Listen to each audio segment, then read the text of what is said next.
तू वेडा बिडा मी घर सोडून आलेली आणि तू येऊ नको बोलतोय मला. मी म्हणलं तू ये पहिले, मग बघू आपण काय करायचं ते. मग तो आल्यावरती आम्ही निघून गेलो, कोल्हापूरला गेलो आम्ही. मग मंदिरात म्हणलं आपण लग्न करू. म्हणलं चाल. आता मंदिरात लग्न रूम बिम घेतली, 2 दिवस तिथे राहिलो आम्ही. मोबाईल वगैरे, ते मोबाईल पण त्याच्याकडे होता, तो विकला. त्याचे काहीतरी 2-3 हजार रुपये ते आले अजून. मग मी म्हणलं मी इथून जाणार नाहीये, मला तो बोलला ना जा तरच मी जाईन. मग मी आत गेली. मी म्हणलं तू माझ्याशी लग्न केलं का नाही ते सांग, तू मला घरात घेऊन गेलता ना. तो म्हणला हा नेलता, पण मला काय सुधारलं नाही. आता जसं मला पण एक मुलगा आहे, आता दुनिया एक साईडला बोलते, माझा मुलगा बोलते, मी विश्वास त्याच्यावरच ठेवणार ना. तेव्हा माझ्या मुलाला यांनी काहीतरी केलं असं. आता मग मी म्हणलं मग माझं काय, म्हणलं तू तर असं बोलतोय. तो काय मला बोलला तू जा, मी तुला फोन करतो. आता मी अजून त्याच्यावर त्या शब्दावर विश्वास ठेवला की हा मला फोन करणार. हा, मग म्हणलं मी माझ्याकडे पैसे नाही येत जायला. मग त्याच्या वडिलांनी मला 500 रुपये दिले आणि रोडवरती नेऊन पहिली घरी गेली मी. तर माझे आजोबा होते, त्यांनी तर मी ह्या दारात गेली तर त्या दारातच मला बाहेर काढली. बापरे. आता काढल्या. मी म्हणलं मी काय राहायला नाही आली, मी तिथंही खोटी बोलली. म्हणलं मी माझ्या पूजाचं आमंत्रण करायला आली, असं मी सांगितलं त्यांना. आता पैसे नाही, भूक पण लागलेली, पुढं करायचं काय. म्हणजे कुठूनच मला असं हे दिसत नव्हतं ना की मी कुठला तरी एक तरी सपोर्ट मला असा आणि घरी तर मी जाणार नव्हती. बरोबर. की माझं आता पुढच्या वर्षी लग्न आहे नाही का, तू तुझं बघ आणि मी माझं बघतो. हा, पण मी काय बोलायचे, काय बोलू सर, कुणावरती आपली जबरदस्ती नसते सर, कदाचित माझ्या नशिबातच हे सगळं असतं. आणि मग मी म्हणायची ठीक आहे असू दे नाही का. त्यांनी कधी मला हे नाही विचारलं तू का राहते इथं, का माझ्यासाठी सगळं सोडलंय, तू घरी जा नाही का. कधी हा शब्द त्यांनी वापरला नाही. आणि माझी केस तर चालू होतीच, पण माझा विश्वास होता मी ह्याला आणणार, एवढी तर माझी जिद्द होती. लग्न तर करणार ह्याच्याशीच करणार आणि दुसरं कुणाशी नाही, एक तर मरण तरी नाही ते ह्याच्याशीच लग्न, ही माझी 2च जिद्द होती. का तर मी नाव माझं खराब झालं होतं. नमस्कार मित्रांनो, द लाईफ स्टोरी पॉडकास्टमध्ये तुमचं स्वागत आहे. मी तुमचा मित्र विशाल. आणि जर तुम्ही या चॅनलवरती नवीन असाल तर प्लीज चॅनलला सबस्क्राईब करा, म्हणजे तुमच्यापर्यंत आमचे नवनवीन व्हिडिओज येत राहतील. तर चला वेळ न घालवता आपण आपल्या नवीन पाहुण्यांना भेटूयात. नमस्कार ताई. नमस्कार सर. कशा आहात? बरी आहे, तुम्ही कसे आहेत? मी पण बढिया. काय नाव तुमचं? चैत्राली दिलीप पाटील. अच्छा, तर काय अनुभव आहे तुम्हाला तो शेअर करायचा? प्रेमावरतीच अनुभव आहे. म्हणजे माझा पनवेललाच मुलगा आहे, त्याच्यावरती प्रेम होतं, त्याचं पण माझ्यावर होतं. म्हणजे माझी आत्या राहते पनवेलला, मी तिच्याकडे पाहुणी गेली होती. पाहुणी गेल्यावरती त्यांनी मला म्हणजे तो केबलच्या ऑफिसला कामाला होता. एवढी काय ओळख नव्हती, असं समोरासमोर बघायचं आम्ही. त्याने मला प्रपोज केला होता. मग त्याचा बॅकग्राऊंड मला नव्हतं माहिती, माझं त्याला नव्हतं माहिती, मी पाहुणी होती ती. तर मग त्यांनी मला फोन वगैरे केला ना, त्याने मला म्हणजे असं तो म्हणायचा मी तुला बहीण मानतो. त्यावेळेस मी म्हणायचे अरे इथं सख्खे पाहुणे एवढा विचार करत तू कुठे करतोय, घरातल्याना माहिती पडलं उगाच नको विषय ना. बरोबर. तर म्हणला नाही. मग म्हणतो मी म्हणलं मला फोन नको करत जाऊ, माझ्या घरात माहिती पडलं तर उगाच नको प्रॉब्लेम. मला नाही, मला तू आवडत. मी म्हणलं तू लग्न करणार आहे का माझ्याशी, उद्या जर घरातल्याना माहिती पडलं तर माझं तर तिथंच वाटोळ होईल. बरोबर. तर म्हणला नाही मी लग्न करेन. म्हणलं ठीक आहे, मी विचार करून सांगते म्हणलं. 2-3 दिवस गेल्यावरती मी म्हणलं हा एवढा म्हणजे चांगला बोलायचा वगैरे ना, बोलणं बिलणं खूप चांगलं होतं. म्हणजे लहानपणापासून माझ्याशी कुणी असं बोललं नव्हतं जेवढं तो मला सांभाळून घ्यायचा. म्हणलं मग हा चांगलाच मुलगा आहे, परत लग्न करतो बोलल्यावरती, नाही तर तो पहिलेच बोलला असता मी करणार नाही. आणि दुसरी गोष्ट तो म्हणजे चांगल्याच घरातला आहे तोही मुलगा, हे नाहीये. तो मला भेटायला वगैरे लागला माझ्या घरात. आणि ज्या दिवशी ह्यानी मला विचारलं त्याच दिवशी माझ्या मामाला माहिती पडलं. अरे बापरे. म्हणजे 2 बेडरूम होते ना आमचे समोरासमोर. तर मला असं वाटलं मामा झोपला असन आणि 1:30 वाजता मी फोन कट करून वॉशरूमला जाताना बघते तर मामाचं बेडरूम उघडा. आता तिथंच माझी तर हवा टरकली. म्हणलं आता जर मी नाही जरी बोलते असं पण नाव माझं खराब होणारच आहे. आणि तसं मार खाण्यापेक्षा मी ह्याला हाच बोलून टाकते म्हणलं. त्याच्या ह्याच्यात मी ह्याला हा बोलले आणि त्या मोबाईलमध्ये रेकॉर्डिंग होती. ज्या फोनवर मी बोलत होती तो घरातला फोन होता. ती रेकॉर्डिंग पण भेटली घरात. रेकॉर्डिंग भेटल्यावरती मावशीच्या मुलांनी मला सांगितलं की तुझं घरात सगळं माहिती पडलं. मरू दे पडू दे, म्हणलं हा लग्न करणार आहे ह्याच्यावर मी निघून जाईल म्हणलं. तर घरात माहितीये घरातले कसे विषय, ही काय मरत नाही, जगत काय, जगून देत नाही, हे ते आजीचं चालू झालं. मग मी याला म्हणलं तू माझ्याशी प्रेम कर, आपण पळून जाऊ. हा, ह्याचा पप्पा कसा जरासा म्हणजे तेव्हा जरा घाबरायचा घरच्यांना, हे मला नव्हतं माहिती. हा, म्हणजे हा बारका आहे, हा घाबरायचा, याला अजून एवढं हे नाहीये, नॉलेज नाहीये. पण म्हटलं ठीक आहे आपण जाऊ, ये म्हणला तू निघून. आता निघून ये बोलल्यावरती मी कबाड बिबाड उघडून नाही का सगळं त्याच्यात कपडे बिपडे भरून मी निघून गेली. आता लग्न ते टीव्ही मध्ये जे दाखवतात, मंदिरात लग्न केलं तरी हार घातली तरी ते लग्नच आहे. कारण आम्ही त्यावेळेस एवढे पैसे पण नव्हते, आमच्याकडे काहीतरी 1100 रुपयेच होते. आणि मी आजीच्या ह्याच्यातनं काही 100-200 रुपये काढले असतील पनवेल पर्यंत पोहोचायला. तर तिथं गेल्यावरती मी ह्याला फोन लावला, म्हणतो तू येऊ नको माझ्या घरातली, कसं मी येऊ. अरे तू वेडा-बिडा आहे? मी घर सोडून आलेली आणि तू येऊ नको बोलतोय मला. म्हणलं तू ये पहिले मग बघू आपण काय करायचं ते. मग तो आल्यावरती आम्ही निघून गेलो. कोल्हापूरला गेलो आम्ही. कोल्हापूरला गेल्यावरती ते आता ₹1100 आणि काय म्हणजे 2-3 लयत लय 3,000 निघले. 3,000त कुठं लग्न-बिग्न ना. बरोबर. मग मंदिरात म्हणलं आपण लग्न करू. म्हणलं चालेल. आता मंदिरात लग्न रूम-बिम घेतली. 2 दिवस तिथे राहिलो आम्ही. मोबाईल वगैरे ते मोबाईल पण त्याच्याकडे होता तो विकला. त्याचे काहीतरी ₹2,000-3,000 ते आले अजून. अच्छा. आल्यावरती मग आम्ही एवढा काही ट्रॅव्हल्स वगैरे ट्रॅव्हलिंग आम्हाला माहिती नव्हतं. तिथून आम्ही निघलो शिर्डीला तर आम्ही पोहोचलो पंढरपूरला. मग तिथून तिथे एक रात्र राहिलो. मग तिथून मग आम्ही शिर्डीला गेल्यावरती तिथं मी त्याला बोलली, "तुझ्या वडिलांना एकदा फोन कर ना, सांग असं-असं झालंय." म्हणून. त्याने लावला. आता तिथून त्याचं आणि त्याच्या वडिलांचं काय बोलणं झालं मला तर काय एवढी आयडिया नाही. आता हा मला म्हणतोय पण तुम्हाला भीती वाटत नव्हती का घरच्यांची तुमच्या, की बाबा आता घरचे सगळं हे म्हणजे कळल्यावरती हां, म्हणजे तुम्ही पळून गेले होते आणि मग तुम्हाला असं नाही का वाटलं, की आता तुमच्या पण घरचे काहीतरी विचार मी डायरेक्ट फोनच बंद केला ना. मी फोन चालू केलाच नव्हता. मनात धाकधूक तरी म्हणजे म्हणजे मी ह्याच्याबरोबर होती ना सर. मला कसली भीतीच नव्हती वाटत, की हा तर माझ्याबरोबर सोबत उभा आहे ना. आज ना उद्या मला एक्सेप्ट करतील. हां, पण हे कुणाला माहिती होतं ह्या फक्त ही जी एक्साइटमेंट आहे ती फक्त 2 ते 3 दिवसाचीच असते. त्याच्या पुढचा जो स्ट्रगल होता, तो तर भयानकच होता ना. बरं. मेन तर ते झालं ना सीन. मी ह्याच्यावरती डोळे बंद करून हा माझ्या सोबत आहे बोलल्यावर मला भीती कुठली नाही. हां, कारण की तो एक काय म्हणतात अटॅचमेंट, की हा माझ्यासोबत आहे. मी लग्न केलं. मला नवीन घर-दार नाही का हां, हां. आणि म्हणजे माझा संसार, जे माझं घर, त्याच्यासाठी मी भांडली. तो माझ्यासोबत आहे आणि एक आता गाव बोलल्यावरती नावं लगेच खराब होतात, की याच्याबरोबर ती आहे म्हणून. म्हणजे माझ्या नावाला मी डाग पण लागून दिला नाही. हे ते. आता आम्ही घरी गेल्यावरती हा मला बोलतोय, की माझ्या घरी सगळी वाट बघतात. तर मी म्हणलं, "का रे?" म्हणतो, "तुला बघायला." आता ती एक वेगळी एक्साइटमेंट किंवा मला बघण्यासाठी. मी म्हणलं, "जर तुझ्या घरातली नाही हे झाली, तर आपण वेगळं राहू." म्हणलं, "चालेल." म्हणलं. जिथं आम्ही घरी गेलो, ह्याच्या घरातल्यांनी तर ह्याला घरात घेतलंच आणि ह्याला ह्याला तिथं विचारलं हां. आणि मी बाहेर उभी, की "काय म्हणजे तू हिच्याशी लग्न केलंय का?" आता 52 लोकांमध्ये मी एकटी बोलायचं म्हणलं तरी जरासं हेच ना. बरोबर. तर मी आणि इकडे एक बोलतोय, तिकडे एक बोलतोय, तिकडे एक आणि माझं सगळं लक्ष त्याच्यावर. हां. ह्यो काय बोलतोय, तो काय बोलतोय, मला काही घेणं देणं नव्हतं. मला फक्त मेन ज्याच्यावर मी आली तो काय बोलतोय ते ऐकायचं होतं. पण तो काहीच बोलत नव्हता. मग मी म्हणलं, "मी इथून जाणार नाहीये. मला तो बोलला ना, "जा," तरच मी जाईन. मग मी आत गेली. मी म्हणलं, "तू माझ्याशी लग्न केलं का नाही ते सांग. तू मला घरातनं घेऊन गेलता ना?" तो म्हणला, "हां, नेलतं." पण मला काही सुधारलं नाही. आता जसं मला पण एक मुलगा आहे. आता दुनिया एक साइडला बोलते, माझा मुलगा बोलते, मी विश्वास त्याच्यावरच ठेवणार ना. तेव्हा माझ्या मुलाला यांनी काहीतरी केलं असेल. आता मग मी म्हणलं, "मग माझं काय?" म्हणलं. "तू तर असं बोलतोय." तो काय मला बोलला, "तू जा, मी तुला फोन करतो." आता मी अजून त्याच्यावर त्या शब्दावर विश्वास ठेवला, की हा मला फोन करणार.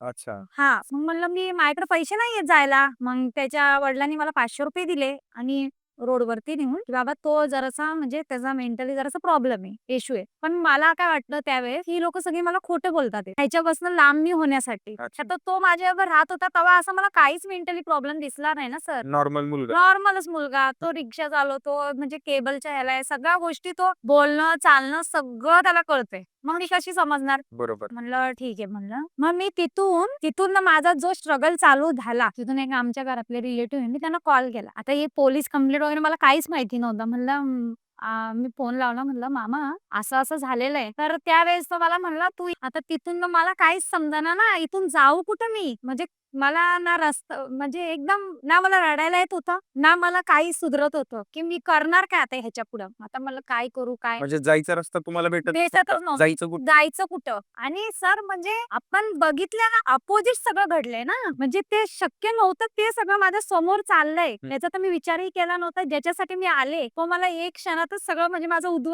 हसल्याचं लसलं झालंय ना पूर्ण. म्हणजे आपण पळून जाताना जो विचार केलता, की आता लग्न होणार, अपोझिट. मग पहिली भांडणार, मग एक्सेप्ट करणार. हां, ते सगळं म्हणजे काहीच नाही झालं ना. अरे बापरे! मग तिथून मग मी टेम्पो म्हणजे एक आमच्या रिलेटिव्हनं कॉल केला. म्हणलं असं-असं झालंय. मग मला आली ना घरी तुला पहिला आम्ही एनसी दिलेली आहे तुझ्या नावाची. मी म्हणलं एनसी दिली. मला काय वाटलं मी कपाट तोडून साड्या-बिड्या काढल्या होत्या ना. मग ती पण एक प्रकारे चोरीच झाली, की कपाट तोडून मी साड्या-बिड्या काढलेल्या म्हणून माझी एनसी दिले.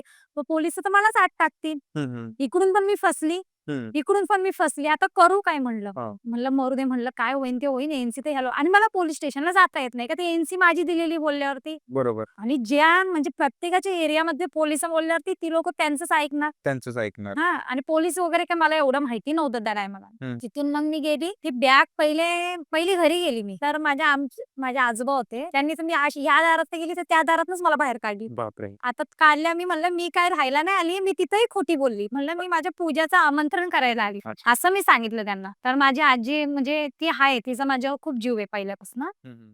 आणि तिची कॅन्टीन होती. तर ती माझी काही भेट झालीच नाही. मग मामी शेवटी मामांच्या पुढे काही जाणार नाही. आणि त्याच्यानंतरून मी ती बॅग ठेवली तिथं हं, हं. आणि स्टेशनला जाऊन बसली. आता इथं मी तर फिरते ती बॅग घेऊन कुठे फिरू ना? ती बॅग मी गल्लीतच ठेवली आणि मग मी गेल्यावरती त्या वडगाव स्टेशनला मी कमीत कमी काहीतरी मी 12 वाजता पोहोचली असेन. 12 ते 6 वाजेपर्यंत बसून राहिली. माझी आजी आल्यावरती मी भेटेन म्हणून. पण मी मागच्या साईडने जाऊन मी विचारलं, नाहीये बोलले. आली नाही अजून. नाही आली बोलल्यावरती त्या एक लेडीज होती. मी तिला सांगितलं असं-असं झालेलं आहे. त्या घरातून मी माझा नंबर त्याला माहिती होता. त्याच्यावर पण मी गेलती त्याला आणि त्या लेडीजला मी सांगितलं असं-असं झालंय. माझं लग्न झालेलं आहे म्हणून. मग आता काय करायचं म्हणलं. तर ती मला काय बोलली, "तू एक काम कर, एकदा जाऊन परत भेट. घरी बघ आजी वगैरे आली का तुझी?" म्हणलं, "चालेल." हं. पण मला माहिती आहे मला घरात तर घेणार नाहीये. मग मी अर्ध्यातनच परत आली. म्हणजे रात्र 7 वाजले. 7 वाजले म्हणलं अंधार कधी पण होऊ शकते. मी रात्र कुठे स्टेशनवर काढू? म्हणून मला काय वाटलं ही मला नेते तर रात्र तर मला काढू दे. उद्याचं उद्या बघा. म्हणून मी घरातनं खिडकीतनं मोबाईल चोरून आणला. तर तो नंबर त्याला माहिती होता, की मला ही आज की हा फोन मला करल. हां, तर मी मोबाईल घेऊन आली. घेऊन आल्यावर मी तिला म्हणलं, "नाही माझी आजी नाही आलेली." तर म्हणली, "ठीक आहे मी माझ्या मिस्टरांना विचारते." म्हणलं, "चालेल." तिने मिस्टरांना विचारलं पण तो एरिया जी ती बोलली तिथं सगळ्या म्हणजे चुकीच्याच कामं होतात. तेवढं तर मला माहिती होतं काहीतरी बुधवार पेठ म्हणून का बुधवार वाड आहे काय माहिती पुण्यामध्ये. हां, तिथं नेते. मग ती लोकलमध्ये बसल्यावरती कोणाला फोन केला. ती म्हणली, "मी घेऊन येते." मग सकाळी तिला आणून सोडते. बुधवार पेठ का बुधवार वाडा आहे काय माहिती इकडं. बरं. तर मला समजलं की तो एरिया काय एवढा म्हणजे ऐकण्यात होती मी, हं. असं बोलता-बोलता. बरं. मग मी त्या ह्याच्यातनं पिंपरी स्टेशनलाच उतरली. मी म्हणलं, "मरू दे." नाही म्हणलं, "मी माझ्या मावशीकडे चाललेली. मी येत नाही तुमच्याबरोबर."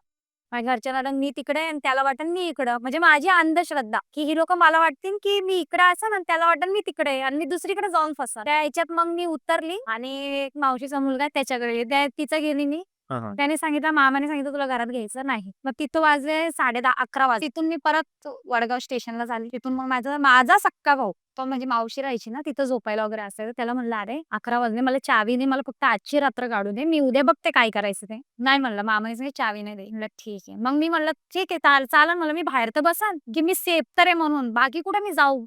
बरोबर. मग तिथंच मावशीचा मुलगा आला 12:30ला. मग हं. त्यांनी चावी लॉक उघडलं. मग मी म्हणलं, "मला आजच्या दिवस राहू दे. मी सकाळी बघते काय करायचं ते." चालेल. पण रात्री झोप तरी कुठे सर? त्या एवढं सगळं कसं मी फेस करू? कसं काय करणार? मग उठली, तोंड धुतलं आणि पोलीस स्टेशनला गेली. तिथं मी कंप्लीट 7 दिवस जात होते. बापरे! 7 दिवस म्हणजे बाहेरच बसायची आणि ते काही-काही तर पोलिस मला वाटतं अर्धे ते अरे ज्याच्यावरती बीतते त्याला विचारा ना. खानदानांवरती कशाला येऊन येता? राइट. तुमच्या घरातलेच घेऊन या, तुमच्या दारातलेच घेऊन या. असे तर अर्धे तर पोलिसवाले येडे. ठीक आहे, होतात मुलींकडून चुक्या. मग त्यांना तुम्ही सामोरे न्या ना. तुझ्या घरातलीच घेऊन ये, तुझ्या घरातले अरे घरातल्यांना कुठे ना घरातली जर सोबत असती, ती पोलीस स्टेशनला आली कशाला असती? खरं आहे. बरोबर आहे का नाही? बरोबर आहे. अर्थातच. मग तो म्हणतो नाही. मग एक पत्रकार होता. तो मला त्याने आणि मग तिथं ना पोलीस स्टेशनपाशी कोणी यायचं ना, मी त्यांना सांगायचे कोणतरी माझी मदत करेल म्हणून. हं. मग तिथं असेच कोण ₹20 दे, ₹50 दे, मग त्याच्यावरती वडापाव वगैरे आणि पोलिस ते ज्यांनी पैसे दिले त्याचं विचारायचे, "हिला ओळखता का? हिला ओळखता का?" अच्छा. मग जो मदत करणार तो तरी का करेल? कोण कुणाच्या ह्याच्यात लफड्यात फसायला बघत नाही. बरोबर. मग मी म्हणलं, "सर तो असाच बाहेर उभा होता. त्यांनी ₹50 दिले चहा आणि वडापाव खायला. हं. त्यांना कशाला बिचाऱ्यांना त्रास?" मग तिथून कोण मदत पण जास्त हे करत नव्हते. मग एक पत्रकाराने मला विचारलं, की "तुम्ही 8 दिवस येऊन बसताय, मग इथं का बसता?" म्हणलं, "सर असं." मग तो एक सोशल वर्कर आहे, की तुमची मदत करेल. म्हणलं, "चालेल." म्हणलं, "मला तिथं घेऊन चला." मग त्यांनी नेली मला तिथं. नेल्यावरती ती पण आपला फायदाच बघतात ना सर. तिने इथं आणली मला. इथून नेस्तोवर तिथं मला म्हणली, "तुझं लग्न लावून देईन." असं कसं काय तुम्ही कंप्लेंट घेत नाही. तिथे गेल्यावरती काय त्यांची ना ह्यांची काय बोलणं झालं माहिती नाही. मग तिथून ही लोकं घेऊन आल्यावरती मला मामाच्या हातात दिली, की ती लोकं खूप म्हणजे रिच आहेत, तिला काही करणार नाही, असं नाही. तर मग आणि घरात मामा आता तो करणार नाही, एक तर मामाच्या डोक्यात राग, मला जो मुलगा भेटेल त्याच्या गळ्यात तिला टाकायची. अरे जो मुलगा म्हणजे माझ्यात आणि मग ह्याच्यात तर सगळं स्ट्रगल माझं आहे ना. नाही तर मामाचं गेलं ना, त्याचं गेलं ना, हिचं गेलं ना, कुणाचं गेलं? गेलंय तर माझं. आता म्हणलं करणार तुम्ही जे 7 दिवस हे करत होता, त्यावेळेस तुम्ही तुमच्या मिस्टरांना फोन करत नव्हते का, की बाबा मला घे? फोन बिन सगळे फुटले ना. बापरे! त्याचे पण फोडले. हं. आणि नाही त्याचा तर विकलाच होता. एक जो माझा होता नाही तो पण घरी तुमचे मिस्टर तेव्हा घरी होते ना? हां. ज्यावेळेस तुम्हाला घरातून बाहेर काढलं, त्यावेळेस घरी होते. मग त्यांनी काही कॉन्टॅक्ट नाही, नाही, नाही, नाही, नाही, नाही. तो म्हणजे घाबरायचा घरातला. अच्छा. तो हां. हं, हं. तर म्हणजे आता चुकी केली हं, हं. आणि मेन म्हणजे त्यांच्या घरात ह्यानीच ही चूक केलेली आहे. एवढे 52 लोकांचा आमचा एक म्हणजे घराणा आहे ना मिस्टरांचा, त्याच्यामध्ये हाच चुकीचा म्हणजे म्हणजे हे लव्ह मॅरेज जे प्रकरण वगैरे आहे ना, हं. ते ह्यानी केलेलं आहे. नाहीतर आमच्या घरात कुणीही केलेलं नाहीये. पण ठीक आहे. मग त्याच वेळेस तू बोलायचं होतं ना मला होता. हे बघा प्रेम आहे. हं. तू माझ्याशी केलं मी चूक तुझी पण तेवढी होती जेवढी माझी होती. मग त्यावेळेस जरी तू बोलला असता ना, "बघ बाबा माझ्या घरातल्यांना काय हे जमणार नाहीये. हं. तुझं आयुष्य तू वाटोळं करू नको. तू बरोबर. आली तशी जा घरी." तरी सुद्धा काहीही बिघडलं एका रात्रीत काही होत नाही. 8 दिवस खूप मोठी गोष्ट होती. खूप मोठी गोष्ट. 8 दिवस मी कुठं राहिली, कशी घरातली घेतील सर? म्हणजे ते थोडाफार माझा तर विचार करायचा. तुझं मुलाचं काय? मुलाला कुणीही घेतं. मुलीचं काय सर पुढं? मुलगी कुठं राहते? मग आणि कोण हे करणार? त्याच्यात बाप्पा असा, मम्मी नाहीये. हं. आजूबाजूचं मामा-मामीला भडकून-भडकूनच अर्धी जिंदगी माझी बरबाद करतील.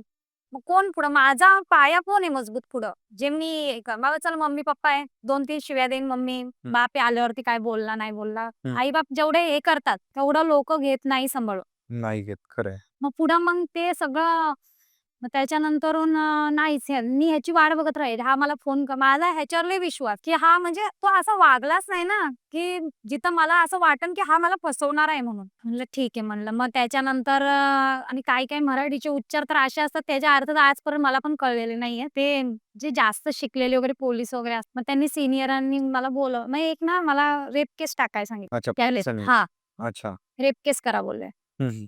पोलिसांना आमचेच घरचे बोलले. पण मला रेप केस मला तिथं तो मला असं काही बोललाच नाही ना, मी ज्याच्यावर केस करीन म्हणून. मग मी आत जायला कोण होता ठाणे अंमलदार काय माहिती. तो बोलला, "रेप केस करू नका. जर तुम्ही प्रेम केलं लय फसन तो." अच्छा. हां, आता मी आता जसं तुमच्या ह्याच्यात ब्रॉडकास्टमध्ये मी येते. तुम्ही मेन आहेत. पण पुढच्यानी तुमच्या हाताखालच्यानी मला सांगितलंय, की हा पाऊल उचलू नका. मग मी कशी काय तुमच्यापुढे काय बोलणार? बरोबर. बरोबर. तिथं मला विचारलं, की रेप केस टाकणार तर तुझं काय म्हणणं आहे, रेप केस टाकायची का? मी म्हणलं नाही टाकायची. मला सीनियर पुढे मी बोलली. आज इकडे मामा-बिमा लोकं. आता मी परत मामांच्या घरच्यांच्या विरोधात मी गेली. त्यांना टाकायची होती केस आणि मी केसला नाही बोलली. आता मग मामा म्हणला, ही संज्ञाने हिला काय करायचं बघा. हिला लिहून द्यायला सांगा. हिचा आमचा काही नातं नाहीये. म्हणलं ठीक आहे मी लिहून देते. मी दिलं लिहून. आता नात्याने मला काढलं मामा माझ्यावर प्रेशर टाकणार नाही, की लग्न कर म्हणून. अच्छा. असं मला वाटलं. हां. आणि घरी आले दुसऱ्या दिवशी तर मामा बोलतोय, "हिला सांग हिचे कपडे-बिपडे बनव बघ काय करायचं ते." आता ही त्याचा नाद सोडत नाही. उद्या जर हिला काय झालं, कोण फसणार ह्याच्यात? मला कपडे-बिपडे मी कशाला भरू? तो पाऊल मी काढला घराच्या बाहेर. काढल्यावरती मी ना मंदिरात बसून राहिली. म्हणजे 10-11 वाजता मी निघली. आता एवढी हिंमत नव्हती मामा पुढे निघायची. मामा ऑफिसला गेल्यावर मी निघली बाहेर. निघाल्यावरती मग मंदिरात येऊन बसली. मंदिरात येऊन बसली. एक ना रिक्षावाला आला. त्याला मी विचारलं म्हणलं, "काका असं-असं झालंय" म्हणून. त्यांनी मला दुसऱ्या रिक्षावाल्याकडे दिली. अच्छा. की एक माझा मित्र आहे, तो तुला मदत हं. म्हणलं चालेल. तो म्हणला, की हे पैसेवाले आता मला असं वाटलं सर पैसेवाले पण मदत करा, पण पैसेवाले जेवढी मोठी तेवढी खोटी. हो ना? हां. हं. एखादा गरीब जरी आला तर आपण हे म्हणूया बाबा अर्धी भाकर असेल तर त्याला दे. पण पैसेवाला फक्त अंगाची वासना धरतो. ही मदत-बिदत करत नाही पैसेवाला. हे तर पैसेवाल्याची रीत आहे. हं, हं. आता तेव्हा म्हणला मला, की तळेगावमध्ये कोणतरी आहे, आमदार का खासदार काय माहिती, त्याच्याकडे मी नेतो. पण तेव्हा शनिवार होता. म्हणलं तो गेलाय बाहेर म्हणजे शनिवार, रविवार तो येणार सोमवारी संध्याकाळी. मग आता हे 2 दिवस मी कुठे राहणार? आले परत तोच प्रॉब्लेम माझ्याकडे. तर म्हणला, की माझी मैत्रीण आहे, मी तिच्याकडे तुला ठेवतो. म्हणलं चालेल. तिच्या मैत्रिणी म्हणजे शनिवारी त्यांनी मला तिथं सोडली. शनिवारी सोडल्यावर ती मैत्रीण आली, काहीतरी ती हॉटेलमध्ये काम करायची. ती आली झोप म्हणजे मला अशी चैन नव्हती ना मी 1 मिनिटं तरी माझी नुसती धडपड. ती धाकधूक हां. असणारच की बाबा काय होतंय आता आता घर म्हणजे मी कशी ह्याला भेटू? मला फक्त त्याची भेट पाहिजे होती. अच्छा. समोरासमोर. का मी काय करू काय नाही. मग मी निघाली 7 वाजता. तिथं एक ॲडव्होकेट दिसला. ॲडव्होकेट दिसल्यावरती ॲडव्होकेटांची हे घेतली मुलाखत. तर तेव्हा मला हे नव्हतं माहिती वकिलाला सुद्धा पैसे द्यायला लागतात. मग तो मला म्हणला, की "तुम्ही जाऊन कोल्हापूरला जावा, जिथं तुम्ही लग्न केलं ते हे घेऊन या कार्ड." मग आता तिथपर्यंत जायला पण पैसे नको का? मग ती आली त्यांच्या इथं मला ठेवलेली. ती बोलली, "एक काम कर, तू उद्या आहे ना हे कर." काय म्हणतात त्याला, आपला माझा मुलगा येणार आहे, उद्याच्याच दिवस राहा. परवा बघ तू काहीतरी. म्हणलं चालेल. मग दुसऱ्या दिवशी आला रविवार. रविवार आल्यावरती शनिवार रविवार आला. मग हिच्या बरोबरनी तो परत तो ज्याच्या त्या रिक्षावाल्याची मैत्रीण होती ना, त्यांनी मला नेली. मी म्हणलं, "अहो काका, तो आज." तोवर मला त्या रिक्षावाल्याच्या मनातलं काहीच माहिती नव्हतं, की त्याच्या मनात काय आहे आता त्यांनी मैत्रिणीकडे सोडली मला, तोवर तो मला चांगलाच वाटला ना. बरोबर आहे. त्यांनी काय असं म्हणजे हे केलं नाही. मग मी म्हणलं, "काका." तो मला म्हणला, ती मला अशी म्हणली, की "तुझं तू बघ म्हणून माझा मुलगा येणार आहे. तर मला कशाला घाबरते, मी रूम घेऊन देईन तुला." मी म्हणलं, "बाई किती चांगला आहे, रूम बिम घेऊन देतो." बोलल्या. मग तो नंतर काय बोलला, की "कोण कुणाला फुकट हे करत नाही. तुला समजतं ना मी काय बोलतोय ते." आता मला तर कळलं हा काय बोलतोय. मी म्हणलं, "मी अशी मुलगी नाहीये." तर त्याने मला काय प्रश्न विचारला, चांगल्या घरातल्या मुली पळून जाऊन लग्न करत नाही. मी आता एक तर माझी मजबुरी, ह्याला जर मी काय उत्तर देते, इथंच गळ्या-बिळ्या दाबले, काय केलं-बिलं तर मी काय करू म्हणलं. नाही म्हणलं, "मी अशी नाही." मग तो मला घेऊन रूम सुद्धा शोधतोय. पण त्या ह्याच्यातनं मला निघता येत नव्हतं. नाही, मला हे विचारायचं की चांगल्या घरातल्या मुली पळून जात नाहीत म्हणजे काय? म्हणजे म्हणजे अशा फालतू पोरी पळून जातात ना. अच्छा. हां, आणि चांगल्या घरातल्या मुली पळून जात नाही. मग चांगल्या घरातल्या मुली प्रेम करून पोरांना सोडतात. गरीबाच्या पोरी सोडत नाहीत, त्याच्याबरोबरच राहतात. बरोबर. हा पॉइंट आहे. चांगल्या आणि मला त्यावेळेस चांगलं घर आणि पोरीच. हं. चांगलं काय आणि वाईट काय? हं. पैशावाल्याची मुली काय करतात? हं. प्रेम करतात, त्यांची घरची जाऊन पोरांना मारतात. तो विषय तिथं दाबतात आणि त्यावेळेस मला फक्त माझं जिद्द आणि मला माहिती तो पोरगा तसा नाहीये. म्हणून मला त्याला कुठेही फसवायचा नव्हता. बरं. आणि नंतर जे पॉइंट्स माझ्या समोर आले, की गोष्ट खरी आहे, की त्याचा म्हणजे थोडासा मेंटॅलिटीचा प्रॉब्लेम आहे. हं. म्हणजे तो बाकीचे कसे पटकन बोलतील, चालतील. तो तसा नाही आणि तो एवढा चांगला आहे ना, की आज माझ्या लग्नाला आज 10 वर्ष झाले. 10 वर्षात त्यांनी मला ₹10 एवढी सुद्धा पाबंदी नाही टाकलेली. अच्छा. म्हणजे अख्खं सुख माझ्या पायाखाली आहे. हं, हं. एवढं म्हणजे तो माझ्यासाठी करतोय. अच्छा. आणि हां, त्यावेळेस मग मग तो रिक्षावाला तुम्हाला अशी गोष्ट बोलला? मग त्याच्यानंतरून तो मला असं घेऊन रूम पण शोधतोय आणि तो मला काय सांगतोय, हं. "फक्त मीच येणार तुझ्याकडं. कळलं का त्या रूमवर." बाप! आता मी आणि तो एरिया कुठला? हं. हे शिरगाव. साईबाबाचं ते सोमटण्याला आहे. तो पूर्ण जंगल एरिया. हां. आता त्याच्याबरोबर मी जंगलात फिरते म्हणल्यावर मला आणि तिथून मला निघायला पैसे पण नाही, मार्ग पण नाही, निघू तरी कुठं? आणि मी त्याच्यासोबतच फिरते. रूम बघा आणि मी देवाला म्हणते, "देवा याला रूम नको भेटून देऊ देवा याला रूम नको भेटून देऊ." मी अशी देवाला म्हणते. आणि पण त्यांनी तरी विचारलं. एखाद्याने ज्यूसमध्येच टाकून दिला असता. नंतर काय सर, आधीच घरची ना दारची ना कोण कुठलीच राहिली नव्हती मी. हं. मग त्यांनी मला परत त्याच्या मैत्रिणीकडे सोडलं संध्याकाळी रविवारची. हं. तिथं मी थांबली. सोमवार आला. सोमवार आला आणि तसं मी हे घेतलं तिच्या घरातनं मी काहीतरी ₹35-25 चोरले असतील चिल्लर. अच्छा. हां, त्यामुळे त्या त्या बाईच्या घरातनं. का तर माझ्याकडे पैसे नाही सर आणि वेळ अशी. हं. मग एकतर वेळ माणसाला काहीही बनवते. बरोबर आहे. हां, मी तिथनं काहीतरी 25-30 काहीतरी असतील. आसपास ₹50च्या आतच असतील. ते घेऊन मी रिक्षात बसली आणि गेले तळेगावला. पण जेव्हा मी पळून गेली तेव्हा कोल्हापूरची गाडी रात्री जी बसली मी ती सकाळी उतरली आणि आता जेव्हा मी गेली, ती 12 वाजता येते तळेगावला. तुम्हाला लागलं तर सर्च पण करू शकता. 12 वाजता तळेगावला येते ती 7ला बरोबर कोल्हापूरला पोहोचते आणि ती तर दिवसाच पोहोचली कोल्हापूर. मला असं वाटलं आता जर मी बसली तर रात्र माझी या गाडीत जाईल. हं. मी सकाळी उतरते ना, म्हणजे एक माझी रात्र पण निघते आणि मी सेफ पण राहते. बरोबर. तर ती 7लाच पोहोचली. कोल्हापूरच्या आधी हातकणंगले गाव येतं. मी तिला विचारलं, की एक पोरगीच होती ती, काहीतरी 17-18 वर्षाची. म्हणलं, "कोल्हापूर कधी येईन?" ती म्हणली, "2 स्टेशन गेले की कोल्हापूर." म्हणलं, "लगेच आलं पण?" हं. म्हणते, "हां." ती म्हणली, "तुम्हाला कुठं जायचंय?" मी म्हणलं, "अगं मला मॅरेज सर्टिफिकेट." आता सगळ्याला तर मी सांगू नाही शकत ना, कोण खरं ऐकून घेत पण नाही सर. "मॅरेज सर्टिफिकेट आणाय." ती म्हणली, "अहो आता लय उशीर झालाय. हं. तुम्ही माझ्याबरोबर घरीच तुम्ही कुठं राहणार?" मी म्हणलं, "मी मंदिरात राहीन."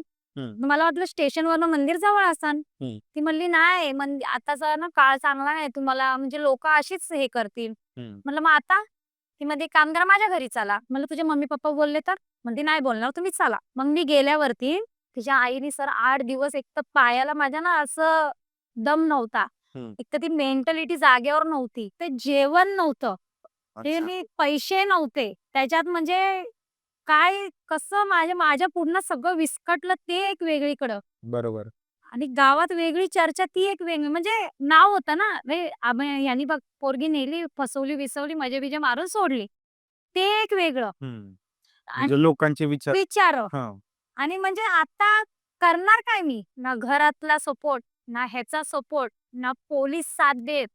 म्हणजे आता करू तर करू काय आणि जाऊ तर जाऊ कोण देणार? हा जीव तर मी देणार नव्हती. का तर मला म्हणजे मी अशीच कुठेतरी बसलेली तेव्हा बोलले, "अन्याय करणाऱ्यापेक्षा अन्याय सहन करणारा मोठा गुन्हेगार असतो." बरोबर आहे. हा शब्द मला म्हणजे आठवला त्या टायमाला. का तर मी फक्त विश्वास ठेवला ना. हं. मी तर काही केलेलं नव्हतं का मी जीव देईन म्हणून. जीव तर मी देणार नव्हती. आणि मला त्याच्यावर विश्वास खूप होता, की तो मला फसवणार नाही म्हणून. मग तिथं गेल्यावर तिच्या आईनी गरम पाणी, ती रात्रभर मला झोप भेटली. तिच्या मम्मीला मग मी म्हटलं, "मी मॅरेज सर्टिफिकेट आणायला चालले." तर तिच्या आईने मला ₹100 दिले तिथून हातकणंगलेवरनं कोल्हापूरला जायला. हं. तर अशीच तुमच्यासारखीच बॅग होती. एक मुलगा होता. मी म्हटलं, "तू फोटो हे आहे का? पत्रकार आहे का?" हं. तो म्हणला, "नाही." म्हणला, "का?" मी म्हणलं, "मला स्टोरी द्यायची होती." तो म्हणला, "नाही, नाही." आता जर तो नाहीच आहे, तर मी त्याला कशाला सांगू? मग मी तिथं गेली जिथं राहिलेली तिथं. त्यानी त्याला हे दिलं कार्ड दिलं मला. तो म्हणला, "आम्ही फोन करा तुम्ही, आम्ही येऊ मदतीला." म्हटलं, "ठीक आहे." ठीक आहे म्हणलं. तिथून आता हा कधी यायचा कार्ड घेऊन. मग मी परत आली. 1 दिवस राहिली मी तिथं. परत पुन्हा इथं आली तळेगावला आणि त्या वकिलाकडे गेली. ते कार्ड घेऊन तो वकील म्हणला, "मी तुला फोन करेन." हां, ते कार्ड घेऊन म्हणून. आता परत मी आता मी इथे ह्या दोघांना पण एक ते हिच्या घरातनं ₹50 नेले. बरोबर. हिच्या घरात तर मी जाऊ शकत नाही. जाऊ शकत नाही. बरोबर. आणि हा असा आहे, की हा तर माझ्यावरती डोळे टाकून आहे. डोळे आता मी करू काय म्हणलं. परत मी तळेगाववरनं परत कोल्हापूरची गाडी पकडली. बाय. त्या मैत्रिणीच्या इथं. तो म्हणजे माझा तो म्हणजे हं, हं. रात्रीचा प्रवास माझा हं. इथं इकडे-तिकडे जायला नको म्हणून, पण गाडी गाडीत मी सेफ राहीन म्हणून. हां. हा माझ्या डोक्यातला विचार. पण आता त्यावेळेस आता रात्र झाली, कोल्हापूरची गाडी नाहीये. मग आता काय करू? मग मी तिथून कर्जतला गेली. कर्जतला माझी मावशी राहायची ना, तिथं पण आता आजूबाजूची ओळखतात रिलेटिव्ह बोलल्या. त्यांच्या इथं जाऊन मी काहीतरी 7-8 वाजता पोहोचली. 7-8 वाजता हां, इथून आता सकाळी मी आली, हे सगळं कार्ड-बीड दिलं म्हटल्यावरती 7-8 वाजता मी पोहोचली कोल्हापूर इथं कर्जतला. पोहोचल्यावरती तिथं मी 2 दिवस राहिली. तिथं 2 दिवस राहिल्यावरती आता ऑब्व्हियसली 2-3 दिवस झाल्यावर कुणीही विचारेल, "बाबा एवढ्या दिवस काय प्रॉब्लेम आहे?" तिथून परत निघाली. मग परत मी कोल्हापूरला गेली. त्या जिच्या घरी मी गेलती तिच्याकडं. अच्छा. गेल्यावरती तिथं राहिल्यावर मग तेव्हा मी सगळं त्यांना खरं-खरं सांगितलं, त्याच्या घरच्यांना. त्या मुलीला माहिती पडलं. हं. ती म्हणली, "नाही आमच्या इथं नाही राहायचं. तुझं तू बघ आणि हे कर." आता खरं सांगितलं कुणीच साथ देत नाही. बरोबर. जोवर नव्हती सांगत तोवर तर मला चांगला जीव लावला. मग मी म्हणलं, "माझ्यामुळे नको." मग ती मुलगी मला काय बोलली माहितीये का? हं. "तू उद्या माझ्या नवऱ्याला सुद्धा फसवशील." बापरे! हां, हं. अगं म्हणलं बघा सर एक तर पडती साईड.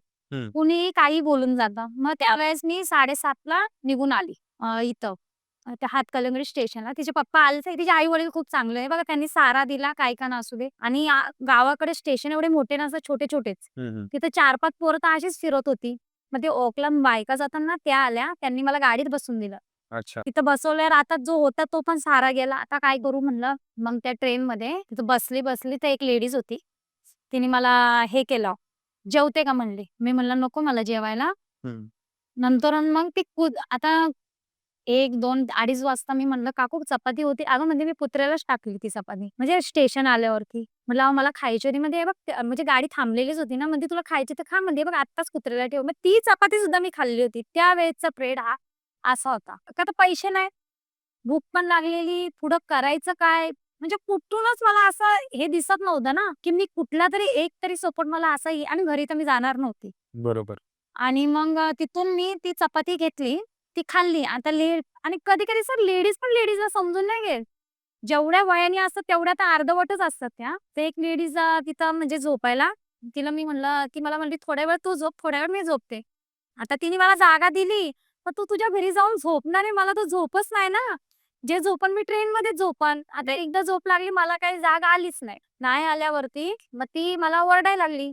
थोडीशी आता 1 तास झोपाय दिली तर ही उठत नाही, हिच्या बापाची गाडी का? मी म्हणलं, "काय बोलायचं ते बोल, पण मी काय आता उठणारच नाही." मग ठाण्याला मला जाग आली, ठाणे यायच्या आधी. जाग आल्यावरती आता सर कंगवा नाही, केस नाही, काय नाही. मग एक लेडीज केस करताना तिला विचारलं, "हे काकू थोडासा कंगवा द्या ना." "नाही, नाही," म्हणली, "मी कंगवा शेअरिंग करत नाही." म्हणलं, "ठीक आहे." नाही करत बोलल्यावरती मग मला डोक्यात आलं, की जेव्हा पोलिस साथ देत नाही, तेव्हा सी साथ देतात. सीरियलमध्ये दाखवायचे ना. अच्छा. मग आता ते ठाण्यामध्ये ना पोरी असं बॅग-बिग घेऊन जातात. हं, हं. मग तिथं मी विचारलं, हे आपलं सी-आय-डीचं ऑफिस कुठे आहे? अच्छा. मग त्यांनी मला सांगितलं ठाण्यामध्ये आहे. हं, मग हं. तिथं गेली मी. तिथं गेल्यावर ते सरांनी ते काय बोलले ऐकलं वगैरे, की आमच्याकडे एरिया वाटलेले असतात आणि पोलिसां थ्रू आमच्याकडे केस येतात. जेव्हा त्यांच्याकडून हँडल होत नाही. तू एक काम कर बेलापूरला जा. CBD ला जा. अच्छा. तिथं कमिशनर ऑफिस आहे त्यांना भेट. आता म्हणलं हे CBD त्यांनी हे सांगितलं ना, काय ते शॉर्ट का फॉन्ट काय ते छोटेसे मिनी अक्षरात ते बोलतात ना. सी काय? अगं ते नसतं का शॉर्ट फॉर्म CBD त्याचं तर नाव बेलापूर आहे ना. हां. अच्छा. हां, हां. हां. आता हे CBD स्टेशनच मी कधी ऐकलं नाहीये. हां, हां. आता म्हणलं हे शोधू कुठं मी? हं. मग मी तिथं विचारलं 2-3 जणांना. त्यांनी मला ₹50 दिले नाश्ता चारला. ह्या लोकांनी. अच्छा. CID वाल्यांनी. आणि त्यांनी कमिशनर ऑफिसमध्ये लेडीज महिला ते असतात ना त्यांना फोन केलाय, हं, हं. की अशी-अशी केस आहे. तर ते बोलले पाठवून द्या आम्ही कमिशनरपाशी उभी करतो. मग तिथे गेली मी. गेल्यावरती कमिशनर आता ते एवढा मोठा हे बोलल्यावर तो काही टाईमावरती येत नाही. बरोबर. तर त्या महिलांनी मला विचारलं, "तुझी केस कोणी घेतलेली आहे?" मी म्हणलं, "मला नाव-बिव नाही माहिती." तेव्हा आठवत होतं नाव, आता काय आठवेना मला. म्हणले, ठीक आहे तुम्ही एक काम करा, आत्माराम सूर्यवंशी म्हणून आहे, कमिशनर सर आहेत ते. त्यांना जाऊन भेटा, त्यांच्या अंडरमध्ये 5 पोलीस स्टेशन आहे." मी म्हणलं, नाही घेतली आणि मला तर पोलिसांवरनं विश्वास उडाला ना सर. बरोबर आहे. मला पोलिसांवरनं का मला कुणावरतीच विश्वास राहिला नव्हता आता. हं. तर म्हणला, "नाही त्यांनी घेतली तर?" ते म्हणले, "तुम्ही जाऊन तर या, नंतर परत तुम्ही इथंच या कमिशनर ऑफिसला. मग आम्ही कमिशनरपाशी उभी करतो." ठीक आहे म्हणलं. आणि त्यांनी जो ॲड्रेस दिला, त्यांनी पण मला काय ते 50 का ₹100 दिले त्या लोकांनी पण. असे ₹150 माझ्याकडे झाले. हं. ते 150 मध्ये मी पनवेलवरनं ते कमिशनर ऑफिसपाशी गेली, खांदा कॉलनीत. तर तिथं विचारलं मी, ते बोलले नाईट करून गेलेले ते. अच्छा. पण ते मी चुकीच्या पोलीस स्टेशनला गेली होती. ते दुसरीकडे होते. मग मी परत चहावाल्यापाशी येऊन बसली. तेव्हा टपरी वगैरे होत्या. मी म्हणलं, "अहो ते सर तर गेलेत, आता मी काय करू?" मग त्यांना मी सगळ्यांना त्यांनी पण 3 दुकानं होती. त्यांनी मला ₹200-200 दिले. असे झाले माझ्याकडे ₹600. ₹600 झाल्यावरती परत मी गेली. मी म्हणलं, "अहो ते कमिशनर आहेत ना." ते म्हणले, "इथं नाही, ते पनवेलमध्ये." हं. मग तिथं गेली मी काहीतरी. मग तिथून रिक्षा करून मी गेली. का आता चालायची माझी कॅपॅसिटी तर संपली होती. तिथून मी 1 वाजता कमिशनर ऑफिसला गेली. ते कमिशनरच आले मला वाटतं 4 वाजता. मग तिथे त्यांच्या पत्रेचं सेट चालू होतं. तिथले पण 2-3 आणि ती वेळ अशी होती ना सर, मी प्रत्येकाला सांगत होती, हं. की असं-असं झालंय. कोणीतरी मला असं म्हणजे मदत करण म्हणून. करेल. बरोबर. पण कोण काय मदत ना फक्त एक सहानुभूती देतात, "बाबा हा कर तू, ह्याच्यातनं हे कर." मग त्याच्यात ते केल्यावरती तो म्हणला, "ही केस कोर्टाची आहे, पोलीस स्टेशनची नाही." कमिशनर बोलले. अच्छा. आता म्हणलं कोर्टात परत कुठे जाऊ वकिलाकडे. मग जाता-जाता तरी मी रिक्षा केली. हं, हं. मला वकील दिसली एक. मी तिला म्हणलं, "मॅडम माझी केस आहे." ती म्हणली, "तुमचा नंबर लिहून जावा, ॲड्रेस लिहून जावा. मी आल्यावर तुम्हाला कॉल करते. मी आता सुट्ट्यांवर चाललेली." अच्छा. आता ती गेली सुट्ट्यांवर. हं, हं. मग तिथून मी इथं गेले. परत पोलीस स्टेशनला गेली.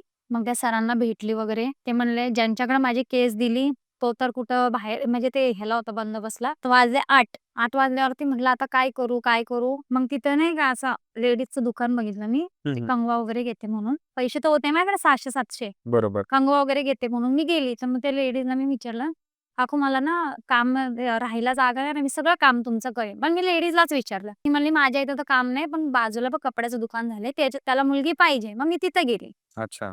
तो म्हणला, "मुलगी पाहिजे, पण राहायला जागा नाही माझ्यात." म्हणलं, "आता ती टीव्हीमध्ये दाखवतो ना, ह्याच्या साऊथ इंडियामध्ये मुली बॅचलर मुंबई लय मोठी, तिथं मुली राहतातच." म्हणलं, "ठीक आहे." म्हणलं, "मला राहायला जागा भेटल्या मी परत येईन सांगायला." मग मी ट्रेनमध्ये बसली आणि मला झोप लागली.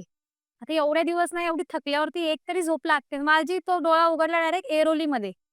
तर मला वाटलं मी लय लांब निघून आली अच्छा. मुंबईमध्ये. हां, ऐरोलीमध्ये उठल्यावर ते पापड आणि हे विकतात ना, ती मावशी दिसत होती. मी म्हणलं, "मावशी मला आहे ना काम आहे." काम तर मी बघून गेली होती ना. हं. मला फक्त राहायला जागा पाहिजे, ते पण झोपायला. अच्छा. ती म्हणली, "अगं आत्ताचा काळ कसा आहे, तू घरी जा ना, लोकं चांगली नाहीयेत." मी म्हणलं आता मनात म्हणले ही प्रवचनच देईन, आता हिला काय हिस्ट्री सांगू. मी परत जाऊन बेंचवर बसली. बेंचवर बसल्यावरती तिथे 2-3 एक मुलगी आली, सीमा नावाची. तर आता प्रत्येक हे बघा सर मुलगीच्या प्रत्येकाच्या चेहऱ्यावर लिहिलेलं नसतं. आता मी काय आहे ते तुम्हाला तर माहिती नाही. बरोबर.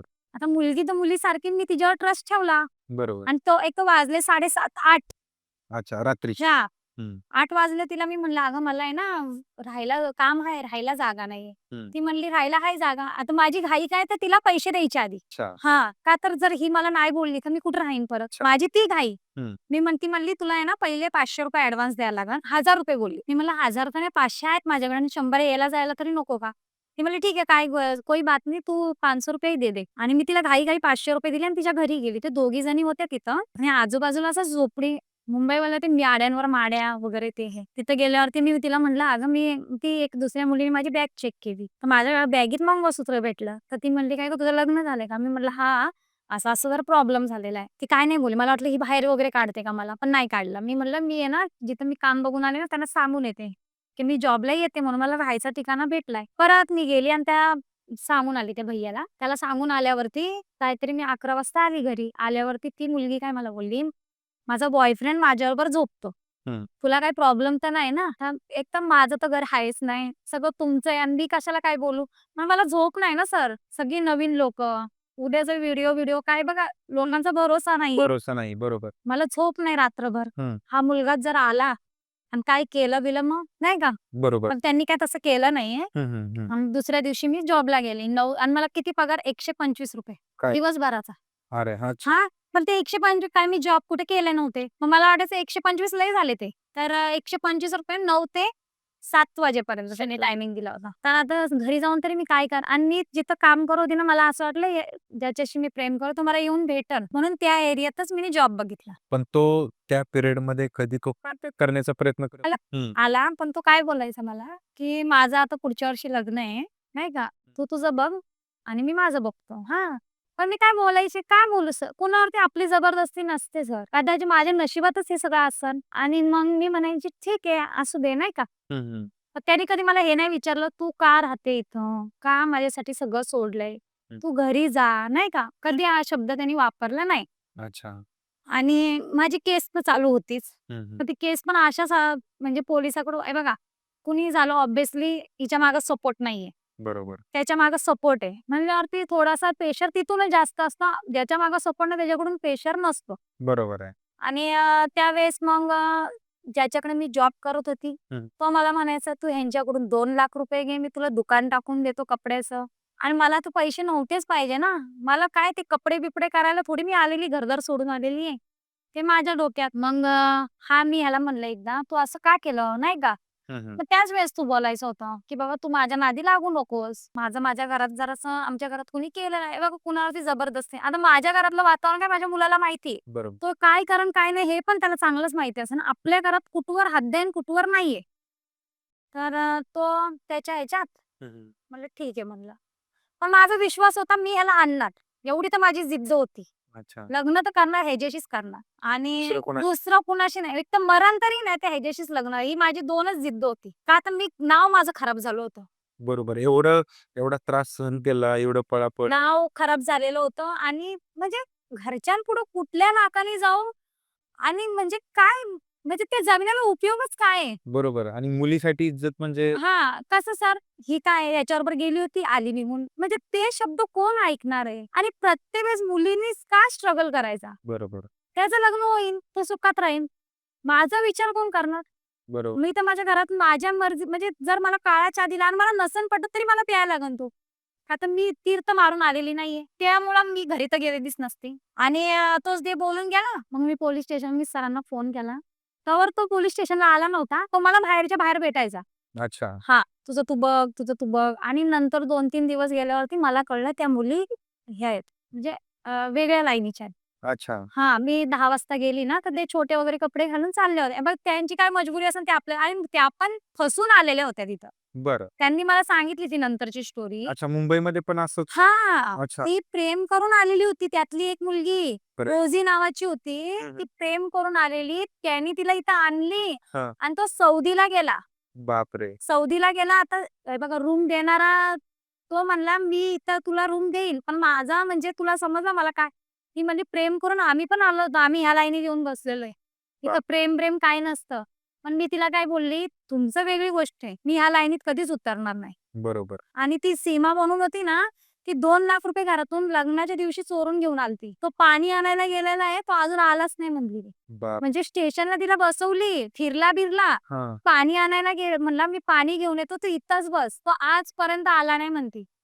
बापरे! मग मग तुम्ही मुलगी माघारी पण जाऊ शकत. नाही जाऊ शकत. मग बापरे! त्या ह्या लाईनीत आल्या सर. कितीतरी मुली अशा. हां, असतात. मग त्यांनी हिंमत आणि एवढं आहे, की प्रत्येक गोष्टीत आता बघा, मी आता 2 पॉडकास्ट केलेले आहेत बरोबर. हं, हं. आता ह्यातला कुठला सक्सेस आहे मला नाही माहिती ना. खरंय, खरंय. मग तसं प्रत्येक वेळेस आता मी एवढा स्ट्रगल करून फायनली मला लोकं चांगली भेटली. तशी जर स्टार्टिंगला भेटली असती तर एवढा स्ट्रगल माझा झालाच नसता. झालाच नसता. बरोबर. मग लगेच कोण भेटत नाही आणि तेवढं स्ट्रगल ते लोकं एवढी हिंमत एक तर बाहेरनं आलेल्या, त्यांना काय माहिती असतं. मग त्यांना तर ह्या मजबुरीत घुसायला लागतंच ना. रूम कोण देणार त्यांना? मला पण रूम देतच होते. मग त्यांचा फायदा होता. मला ती रूम पण नको, मी ट्रेन एक्सेप्ट केली. हं. मी ट्रेनमध्ये झोपन. पण मी आणि त्यावेळेस ते टीसी पण पकडत नव्हता मला. 2 दिवस मी जाऊन जेलमध्ये तरी बसेन, का बाबा टीसीने तरी मला पकडू दे म्हणून. त्या टीसी बी पकडत नव्हता. असे तर नशीब होते. वाह! आणि मग तिथून मी ह्याला पोलिस स्टेशनला गेली. काय म्हणजे त्यावेळेस असा काहीतरी मॅटर माझा बाप जुगारी होता. हं. दारू-बिरू प्यायचा. पुढून प्रेशर आला, की जर तू कंप्लेंट नाही मागे घेतली, तर आम्ही तुझ्या बापाला मारू. बापरे! आता बाप मुलाकडच्या ऐकडून हां. माहिती. आता जर बापाला मी कितीही केलं तरी बाप माझा हे तो बघू नाही बघू ना. हं. मी ती कंप्लेंट मागे घ्यायला गेली. हं. आणि त्यावेळेस शेवट तारीख होती ह्याची आणायची. मग तिथं मी कंप्लेंट मागे घेतली. मी म्हणलं जाऊ दे. आता ह्याला जिथं मी राहत होती, त्याला माहिती पडलं, की मी कंप्लेंट मागे घेतली. अच्छा. तो मला दुसऱ्या का तरी मी लपवलं. 2-3 दिवसांनी ह्याला कळलंच. हं. हा म्हणला, "बघ आता तू कंप्लेंट मागे घेतली. तुझं तू बघ." हं. ह्याने तर घराची चावी पण घेतली. म्हणजे मी घरात झोपायची ना.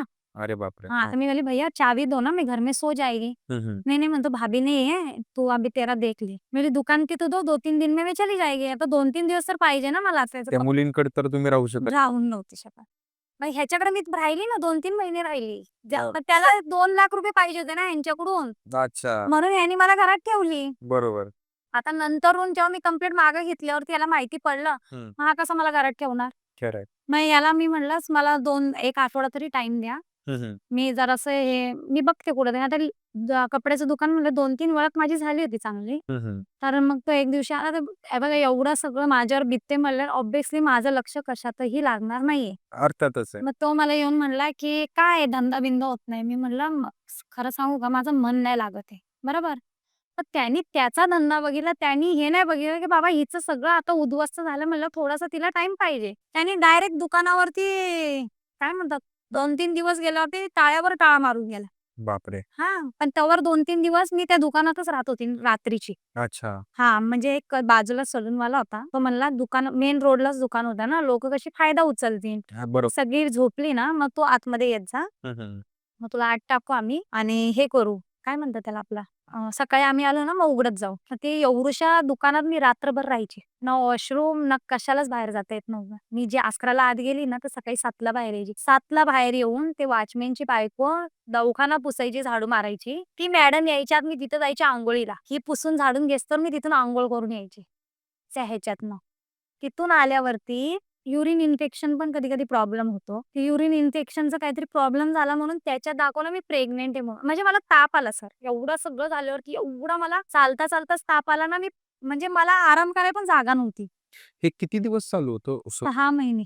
बापरे! 6 महिने मी रोडवर, ट्रेनमध्ये आणि खूप भयानक ते दिवस काढले मी, की हे जे आज मी इथपर्यंत पोहोचले, ते एवढा सहजासहजी नव्हतं.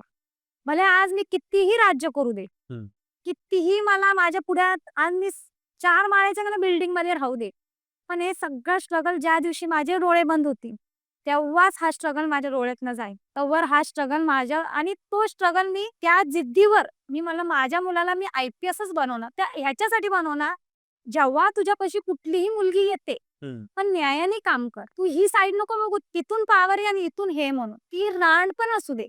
जर तिच्या इच्छेविरुद्ध हात लागतोय, तर हं. तो रेप केसच होते. कोणीही आमिष दाखवून कुठल्याही मुलीचा फायदा नाही उचलू शकत. नाही. मी हे नाही म्हणत मुली चुकीच्या असतात, मुलं नसतात.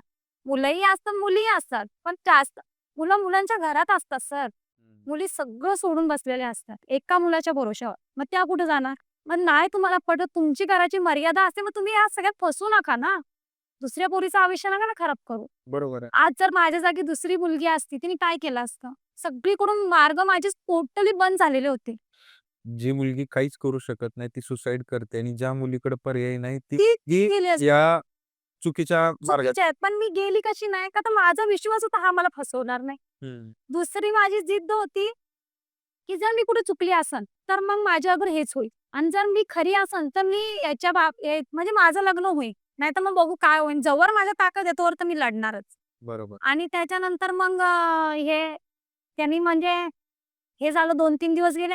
आता ते ज्या सोसायटीत म्हणजे माझ्याकडे ते घरात वस्तू बनवतात शोच्या, ती यायची एक मारवाडीच होती. मी तिला सांगितलं, "अरे दीदी ऐसा-ऐसा हो गया है. मुझे जॉब भी नहीं है और काम भी नहीं है. अभी क्या करूँ मैं? मुझे रहने के लिए देखना." ती म्हणली, "एक वॉचमैन की लड़की है, तो उसके साथ उसका 5 साल का लड़का है. उसका पती गाव में है आणि तिचा बाप आहे. तो वॉचमॅनची ड्युटी करतो." म्हणलं, "मग चांगलं आहे ना. तर बाप बाहेर आहे, पोरगी म्हणजे सेफ्टी आहे." बरोबर. आणि ह्यानी तर टाळ्यावर टाळा मारून गेलेला आहे. हं. तर काम पण नाही माझ्याकडं. मग आता त्याच्याच पुढच्या जे सेक्टर असतात ना 7, 8, 9 तिथंच 9 मध्ये एक भूमी साडीवाला होता. त्याच्याकडे मी जॉब बघितला. हो सर, त्याचं एक वेगळंच. हं. आता नेल्स वगैरे वाढायचे ना, तो येऊन कसा करायचा, हे नेल्स आहेत ना, हे वाढवायचे नाही. तू फक्त माझा विचार करायचा. त्याचं अर्धवय झालेलं होतं. बापरे! तू फक्त माझा विचार कर आणि मला एवढा राग यायचा डर आहे मला, का माझ्या अंगाला हात लावलेला मला आवडत नव्हतं. हे वयस्कर लोकं असे का हां, असतात का? त्यांची मला वाटतं जवानीच येत राहते, हो. वयस्कर लोकांना. इथं माझा स्ट्रगल मला माहिती. म्हणजे असं आपण म्हणजे शांत पडलं ना, हं. कि ये नेल्स क्यों बढ़ाए? ये कट करने का, ऐसे नहीं बढ़ाने का और उसके बारे में मत सोच. म्हणजे मैं अननेसेसरी टच करणार. हां, म्हणजे हातावरती हातपाय फिरवणार. म्हणजे ह्याची नजर तर मला कळली, ह्याची पण फिरलेली आहे. मग मी तिथं कशी काम करणार? बरोबर आहे. मग ते 2 दिवसात मी ते जॉब सोडला आणि त्या हिच्याकडे गेली का मी, त्या वॉचमनच्या घरी. ती एवढीशी ते सोसायटीची रूम, त्याची आई, त्याची बायको, त्याची 7 वर्षाची मुलगी, त्याची ती जानवी मुलगी, तिचा मुलगा आणि तो. म्हणजे अशी 7 जण त्या रूममध्ये राहत होते. एका रूममध्ये 7. 7 जण. आता सकाळ झाली, आता माझी तर मजबुरी ती 7 राहून नाही तर 12 राहून मला कोपरा भेटला म्हणजे बरं बरं तेवढाच लय झालं माझ्यासाठी. तर मी म्हणलं आणि माझ्याकडून काय चूक झाली, का तिथला जो सोसायटीचा चेअरमन होता, त्याला मी सांगितलं. त्याने मला विचारलं सकाळी हं. आणि तोवर ही लोकं झोपलेली होती. "कुठून आले?" मी म्हणलं, "अहो काका असं-असं आहे, माझी केस चालू आहे" म्हणून. हं. आता मी खरं सांगितलं. त्या चेअरमननी तर मीटिंगच ठेवली दुपारची, की तुम्ही पोरी आणून विकता म्हणून तुमच्यावर कंप्लेंट करेन, परत मला ती पोर दिसली नाही पाहिजे. बापरे! आता मी संध्याकाळी आली, त्याची बायको मला बोलायला लागली, की "तू इथे येत नको जाऊ, आम्हाला कामावरनं काढतील." मी म्हणलं आता मग तिने मला कामावर मी म्हणलं, "आंटी अभी 2-3 दिन जान दो." तरी मी तिच्या इथं 2-3 दिवस 2-3 दिवस करता-करता 8 दिवस नेले. हं, हं. बरोबर 8 दिवस, की 8 दिन में वो आएगा, मुझे लेके जाएगा 8 दिन. मग तिला मी लालच द्यायला कधी मॅक्सी आण, कधी काय आण, 700-700च्या मॅक्स्या मग कपड्याच्याच दुकानात ना, हां. आणून मी तिला द्यायची का ती मला ठेवन तरी, ह्या लालचनी तरी. तर हिने मला बाहेर नाही काढावं. मग मी 12-12 वाजेपर्यंत बेंचवर बसून राहायची ते रोडच्या कडेला. आता सोसायटी झोपल्या मी आत जाईन. असे तर जागे असतात ना ही लोकं. मग 12 वाजले का मग मी आत जायची आणि सकाळी सोसायटी उठायची आणि मी आता त्यांचे नातेवाईक पण असतात ना नेपाळ्यांचे. या एक तिकडे एक इकडे. तिकडे एक त्यांचे रिलेटिव्ह होते. मी तिथे गेली. तिथे गेली दुपारची तिथं थांबायची आणि ती काम करून तेवढ्या एरियात माझी ओळख चांगली झाली होती. मग दुसऱ्या मैत्रिणीकडे जायची. अशी करत-करत मी दिवस लोटायचे. 2-3 दिवस गेल्यावरती असंच थोडासा पाऊस झाला हलका वगैरे म्हणजे जून महिना. पाऊस तर जून महिन्यातच लागतो. सप्टेंबर काहीतरी असं जून काहीतरी होते त्या महिन्यात. हं, हं. आणि थोडासा पाऊस झाल्यावरती ती मी जराशी भिजली. भिजल्यावरती मी घरी आली. तर घरी आल्यावरती म्हणजे असे चेंज करतानी त्या म्हणजे असं रस्त्यानं तो वॉचमन आला. त्यांचं कसं रोडलाच ना ते सोसायटी बोलल्यावर खालीच सगळं असतं त्यांचं. तर मी लगेच म्हणजे कपडे हे केले. हं, हं. पण तरी मला असं वाटलं तो बापाच्या वयाचा होता. हं. आणि माझ्या आजोबाचं म्हणलं तरी चालते. अच्छा. हां. मी म्हणलं, "तू कशाला एवढं हे करीन?" आणि रात्रीचं म्हणजे आता एवढ्याशा रूममध्ये जर तुला झोप आली, तर तू तुझ्या बायकोपाशी झोपू शकते. बरोबर. जिथं मी झोपले ठीक आहे झोपला. हं. त्यात पण घर तुमचंच आहे. तर तो माझ्या अंगावरनं 2 एकदा हात फिरला. हं. तर मला एक तर दिवसभर मी त्या ह्याच्यातच राहायची, की हो माझ्याकडे येईन, माझ्याशी लग्न करीन. म्हणजे त्या ह्याच्यात वातावरणाचं मला असं वाटलं मी स्वप्न बघते. त्या स्वप्नात आहे मी. परत दुसऱ्यांदा फिरला. परत मी म्हणलं स्वप्नच बघत असेल. तिसऱ्यांदा फिरला तेव्हा मी तोंडावरचं काढून बघितलं तर वॉचमन माझ्या बाजूला. मग मी जोरात ओरडली. ओरडल्यावरती पण माझी एवढी हिंमत झाली नाही, वाजले किती उठून बघायची. बापरे! का तो म्हणजे अशा अंगाचा माझा थरकाप. मग हा उठून गेल्यावरती अ, सकाळ झाली मला झोप नाही आली तिथून. हा उठून गेला वॉचमन. उठून गेल्यावरती मग सकाळ झाली ना, मी आले रविवार होता. पण तो कसा का असू दे कपडेवाला, त्याने कधी नजर नाही वाईट फिरवली. म्हणजे असं वाईफ मला कधी म्हणजे सेफ वाटायची मी त्यांच्या घरात. मग तिथून मी त्यांना फोन केला संध्याकाळी काहीतरी 10:30-11 ला. म्हणलं, "भैय्या मैं ना अभी बहुत थक गई." हं. म्हणजे आता माझी सगळी क्षमता संपली स्ट्रगल करून. आता माझ्यात नाही हिंमत राहिली म्हणलं, मी सरळ जीव देईन आता. आता सगळीकडे हारली ना मी, आता पर्याय नाही माझ्याकडे लढायचा. तर तो मला काय म्हणला, "तू असं नको करू, इन्चार्ज नवीन आलेला आहे. तू जा पोलीस स्टेशनमध्ये वॉचमॅनची कंप्लेंट कर. आता ऐका कंप्लेंट कुणावरती आली? वॉचमॅनवर. वॉचमन. पहिले एवढे तीर मारलेत पहिले म्हणजे माझा विश्वास उडून गेलेला होता. मी गेली पोलीस स्टेशनला. आतमध्ये जाऊन त्या मॅडमचा नंबर पण घेतला, तिला फोन पण केला. ती म्हणली, "कोण ठाणे अंमलदार आहे ना, त्यांना कंप्लेंट." आणि ठाणे अंमलदारवरती मला काडी एवढा विश्वास राहिलेला नव्हता. मी परत मागे आली. जिथं ठाणे अंमलदार बोलले ना, तिथं मी रस्ता माझा बदली गेला. म्हणलं कोणता हा तीर मारले, पहिले कंप्लेंट केली, काय केलेलं आहे या लोकांनी. बरोबर. मग तिथून मी आली. त्या पोळी भाजी केंद्रामध्ये ना पोलीस लोकं जेवायला येतात. तिथं मी चपाती भाजी खायची. तर मग तिथं बसून राहिली. 10-11 वाजले. मग ती मावशी म्हणली, "काय गं रुपाली आज गेली नाही तू?" म्हणलं, "मावशी कुठं जाऊ?" मग तिला मी तेव्हा सगळं खरं सांगितलं त्या भाजीवालीला. ती म्हणली, "अगं मी पण माझ्या इथं ठेवली असती. माझी कॉलेजची मुलगी आहे ना, ती आता पोरं मोठी झाली की अर्ध्या आई-बापाच्या वरती तर अर्धं तर पोरांचंच चालतं." खरंय. नाही का? ती काय म्हणली, "माझी मुलगी आहे ना, मला बोलन, नाहीतर मी तुला ठेवली असती." म्हणलं, "नको, नको." म्हणले, "मी पण एवढे करते, माझ्या इथे पोलीस येतात ना जेवायला, मी त्यांना बोलवते, त्यांना सांगतो." मग ते आता म्हणलं, आता ही बोलवते बघू हा काय करतोय. मग माने सर म्हणून आले होते. त्यांनी जे इन्चार्ज होते त्यांना फोन लावला माझा. त्यांना फोन लावला ते बोलले, "हो, ही केस माझ्याकडेच होती. तिला आता पोलीस स्टेशनला ने. आपण सकाळी सीनियर पुढे उभी करू." मग रात्रीची गेली मी. आता जो येतोय तो एकच विचारतो, "काय झालं? काय झालं?" तर प्रत्येकाला तर वेगवेगळं मी लिहून नाही ना देऊ शकत. प्रत्येकाला एकच उत्तर काय उत्तर काय दे. काय-काय द्यायचं. बरोबर. मग त्याच्यामध्ये एक होता सर, तो मला रेप केस टाका आता तरच हा तुझा होईल. अच्छा. आता म्हणलं मोठी केस, सगळं मोठं, एवढं धाडीस आणि मी त्याच्याशी प्रेम करते. म्हणलं, "खरं होईन तो?" म्हणलं, "हां." आता मी केली ती हिंमत.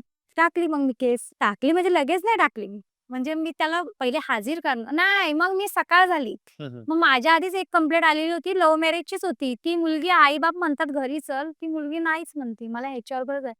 तिच्यापुढे मला फॉर एक्झाम्पल उभं केलं. हं. हिचे तरी दिवस बरे, पण तुझे ह्याच्यापेक्षा खराब होतील. त्या मुलीला बोलले. हां. तर ती म्हणते, "नाही मला ह्याच्याबरोबरच जायचंय." अरे पण तुझे आई-बाप नेतात आहेत ना, जा ना. पण कुठं-कुठं सर ना या प्रेमामध्ये आई-बाप पण चुकतात. बघा, जर तुम्ही मॅरिड आहे? मॅरिड आहेत का तसं नाहीये. नाही, नाही. आता मी मॅरिड आहे, मला मुलगा आहे. हं. माझा मुलगा चुकतोय. मग त्या चुकीवर मी एकटीच बोलेन. मी त्याची पब्लिसिटी नाही करणार. अगदी खरंय. हां? का हे बघ आता एखादी पेन्सिल त्याने आणली. मी त्याला समजावून, "ही पेन्सिल नाही आणायची बाळा. मी करते ना तुझ्यासाठी." जर मी 4 लोकांना सांगते, तर ते 4 लोकांची पोरं काय म्हणतील वयात आलं, "ए तू काय पेन्सिल चोरून आणली?" मग तो शब्द त्याच्या डोक्यात, हं. तो सुधरत जरी असला ना त्याच्या डोक्यात बसतो. बरं. बरोबर? मग हे सगळं आपल्या आई-बापाच्या परवरिशवरती निर्भय असतं. आता मी बाहेर का पडली? मी सांगते ना, मी पडली बाहेर. का पडली? माझा पप्पा होता जुगारी. हं. तो पैसा-पाणी भरपूर देत होता. त्यांनी कमी काही नाही केली, पण त्यांनी प्रेम नाही दिलं मला. म्हणजे कळलं का? एक बालसंस्कार असतात हां, ते. ते मला भेटलेलं नाही. मेन गोष्ट ही. त्याच्यात मी बाहेर पडली आणि माझी मम्मी तिने आपल्या पोरांपेक्षा बहिणीच्या पोरांकडे जास्त लक्ष दिलं. बापरे! मग तो एक जो ह्यो असतो ना, त्या हां, मुलांना वाटतं, की बाबा आपल्यावरती पण कुणी प्रेम केलं प्रेम पाहिजे. करायला पाहिजे. आता मी आणि माझे मिस्टर आता जर मी बडबडते, तर माझे मिस्टर त्याला जीव लावतात. बरोबर. तो माझं ऐकून त्याला मारत नाही. हं. तो मला बडबड करीन. हं. "तू का त्याला मारते?" ही गोष्ट तिला पण विचारा. हां? मग त्याच्यामुळे आम्हाला माहिती आहे आमचा पोरगा बाहेर पडणारच नाहीये. तर तुम्ही जर सगळ्याच गोष्टी दिल्या असत्या, तर आज 6 महिने मी रोडवर फिरून दिवस नसते का मी घरी गेली असती सर. बरं. पण मला घरी जायचं नव्हतं. आणि काही लोकं अशी असतात ना, चांगल्या घराला सुद्धा बाहेरच्यांना कधीही आपल्या घरात येऊन देऊ नका. तर एखादा आपल्या घरात जर गेला, हं. तिथं आपलं घर पूर्ण बरबादीच्या मार्गावर लागतं. आज मी आणि माझी मैत्रीण एवढ्या बेस्ट फ्रेंड आहेत, एवढ्या बेस्ट फ्रेंड आहेत. हं. पण तिच्या मुलांना माझा अधिकार नाही बोलायचा आणि माझ्या मुलाला ती बोलू आम्ही दोघी फक्त दोघींपुरती बोलणार. अच्छा. हां, हं. आमची मैत्रीण तिथवरच. हां. अरे एका ताटातला खाऊ, पण आम्ही तिच्या मुलाला नाही बोलणार, ती माझ्या मुलाला नाही बोलणार. क्या बात है! का? तर कधी-कधी मुलांवरतीही ते होतं आणि आपल्याला जर एखाद्याचं चांगलं करताय ना, एखाद्याचं वाटोळं करू नका. आता कुणी असं सांगितलेलं माझ्या मिस्टरांच्या घरच्यांना, की ही 2 पोरांची आई. आता तुम्ही मला सांगा, मी 1 पोराची तरी आई वाटते का? जे मी 2 आणि जर मला फॉर एक्झाम्पल 2 पोरं असती, हं. तर मी कुवाऱ्या पोराच्या मागे का लागली असती? खरंय. आणि पोलिसांनी माझी केस का घेतली असती? मी माझ्या अरे मी तर मग उलटे अजून मजे मारले असते ना, मी नवऱ्याला काय करते, मी मजे मारून येते. गेली असती ना, मी रोडवर का राहिली असती? मी त्याच्याकडे नसती गेली का? खरं. पहिले तुम्ही विचारा ना, ठीक आहे माझा बाप बेवडा होता, जुगारी होता. मग जुगाऱ्याची पोरं फालतू आणि वाया गेलेली नसतात. त्यांची एक मजबुरी असते. आता त्यांचा बाप तसा आहे, मग त्या पोरांची काय चूक असते सर? खरंय. आता मी गरीब आहे, माझ्या पोटी माझं पोरगं आहे, त्याची चूक नाही ना. मग असं नसतं. म्हणजे एक गरीब असणं म्हणून त्याला काही बोलून जायचं का? त्याला किंमतच नसते मग. म्हणून तेव्हा मी निश्चय केलेला आहे, की कितीही आम्ही चटणी भाकर खाऊ दे, पण शिकवणाऱ्याला रपला टपच, की तुझ्या कोण किती जगतं माहिती नसतं. हं. पण तुझे दिवस असे नको यायला, की तू उद्या पोटोपाशी बसून आमच्या नावाने रडत बसशील, खरंय. की तुम्ही का आम्हाला शिकवलं नाही मम्मी म्हणून. जेव्हा तुझा पाया मजबूत तर 4 तुझ्या पुढे वागतील. तुझे दिवस खराब तर ज्याची लायकी नाही तोही येऊन तुला बोलून जाऊन हे दिवस नको काढू. हे माझं ह्याच्यात आहे. आणि त्यावेळेस मग आणि आता जे मीनी स्ट्रगल केला, हं. त्यावेळेस तर कोण नव्हतं. हं. पण आज मी स्ट्रगल करून मार्गाला लागले. आज सगळे मला विचारतात. हं. आज ज्याच्या त्याच्या तोंडात एकच आहे, की जितली हिने हं. करून दाखवलं. अच्छा. अरे करून दाखवताना जो प्रेड होता तेव्हा कुठं होती सगळी? खरंय. मग आता ज्यावेळेस तुम्ही मग रेप केस करायला गेलात, त्यावेळेस मग तिथून पुढे मग कसं? मग तिथं मग मला परत मी सकाळी सीनियर पुढे गेली. दार उघडल्यावर मी सांगितलं असं-असं आहे. काय मला ब्लर नाहीये, काम नाहीये. मग ते बोलले, "एक काम कर, का आमच्या हे भाजीचा धंदा लाव आणि तुला रूम घेऊन देऊ आम्ही, आहे ना?" बरं. मग मला माहिती एक तर ते मॅडम मी ओळखत पण नव्हती. ती मागं बसलेली मला माहिती पण नव्हतं. आणि ती बोलली, "हिची आई-वडील कुठे?" अच्छा. जी ही कंप्लेंट करायला आलेली म्हणजे हिचं काम नाही. मग ते बोलले, "अरे एक गाववाला मुलगा होता, त्याने असं-असं केलं." म्हणले, "तो मुलगा कुठे?" जर तिच्याबरोबर ते घडलेलं नाहीये आणि जर ते घडलं हं. आपल्या एरियात, मग काय उपयोग? मग नंतर पोलिसांचा उपयोग काय आहे? म्हणजे घडायच्या आधीच थांबवा ना सगळीकडं. मग तो म्हणला, "नाही काय हिने केस-बीस मागे घेतली." ती मॅडम म्हणली, "कोणच्याकडे हिची केस होती?" मग त्या सरांना बोलवलं. म्हणले, "हिने मागे घेतली." मग म्हणले, "का मागे घेतली बा?" ती चांगली बोलली. डिसूजा मॅम होतं त्यांचं. म्हणलं, "मॅम अशी गोष्ट झाली." ही म्हणली, "केस फिरवा. केस रिओपन परत करा आणि माझी फाईल एपीआय केकांकडे घेईल." बरं. दुसऱ्या इन्चार्जकडे गेली. मग ते मला बोलले, की "मी तुला रोज बघायचं रुपाली पोलीस स्टेशनच्या बाहेरून." मी आली सर आत यायला माझा विश्वासच उडला होता ना पोलिसांवरती. काही येऊ कुठल्या ह्याच्यानी. पण खरंच माझी केस एवढी छान पद्धतीने त्यांनी हँडल केली ना, की मी सर दात घासून येस्तोवर तर मी ज्याला 6 महिने वाट बघत होती तो हजीर झालो. फक्त दात घासून येस्तोवर. काय वेळ आणला होता. हां. मग मला पण आता तो फिर्यादी ना, मी फिर्यादी तो अपराधी. पण मला हे रोज माहिती ना, एफ-आय-आर नोंदण्यावरती मी त्याच्याशी बोलू शकत नव्हती. अच्छा. दोघं वेगवेगळे झालो ना आम्ही. का तर मी फिर्यादी झाली आणि तो अपराधी झाला. मी म्हणते, "सर मला एकदा बोलू द्या ना." एकदा मग नाहीच बोलले. नाही, तू नाही बोलू शकत बोलले. मग त्याची माझी भेट दिली 2 वाजता. कंप्लेंट टाकायच्या आधी. मला विचारलं, "काय करणार?" आम्हाला मी माझ्या आई-बाबाच्या पुढे जाणार नाही. मग तेव्हा मी म्हणलं, "तेव्हा काय तू झक मारत होती." तेव्हा एवढ्या दिवस मी काही बोलली नव्हती सर. मग तेव्हा बोलले मी. तो राग एवढा आणि म्हणजे मी म्हणा, "तेव्हा काय तू झक मारत होता का? जेव्हा एखाद्या मुलीला वापरता तेव्हा आई-बाप दिसत नाही का तुम्हाला? तेव्हा तुम्हाला इज्जती दिसत नाही. जेव्हा लग्नाची वेळ आली तर आई-बाप का दिसतात? फिरवताना आई-बाप दिसत नाही. तिला वापरताना आई-बाप दिसत नाही. लग्नाची वेळ आल्यावरती आई-बाप का दिसतात? मग तेव्हाच तुम्ही विचार करायचा ना, बाबा आपले आई-बाप काय विचार करतील?" मग मी तेव्हा त्याला म्हणलं, "ह्याला काय करायचं ते करा. ह्याला आत टाका, नाहीतर फाशी द्या, नाहीतर काही करा, पण मी जीव देणार." मी असं तिथं सगळ्यांपुढे बोलले.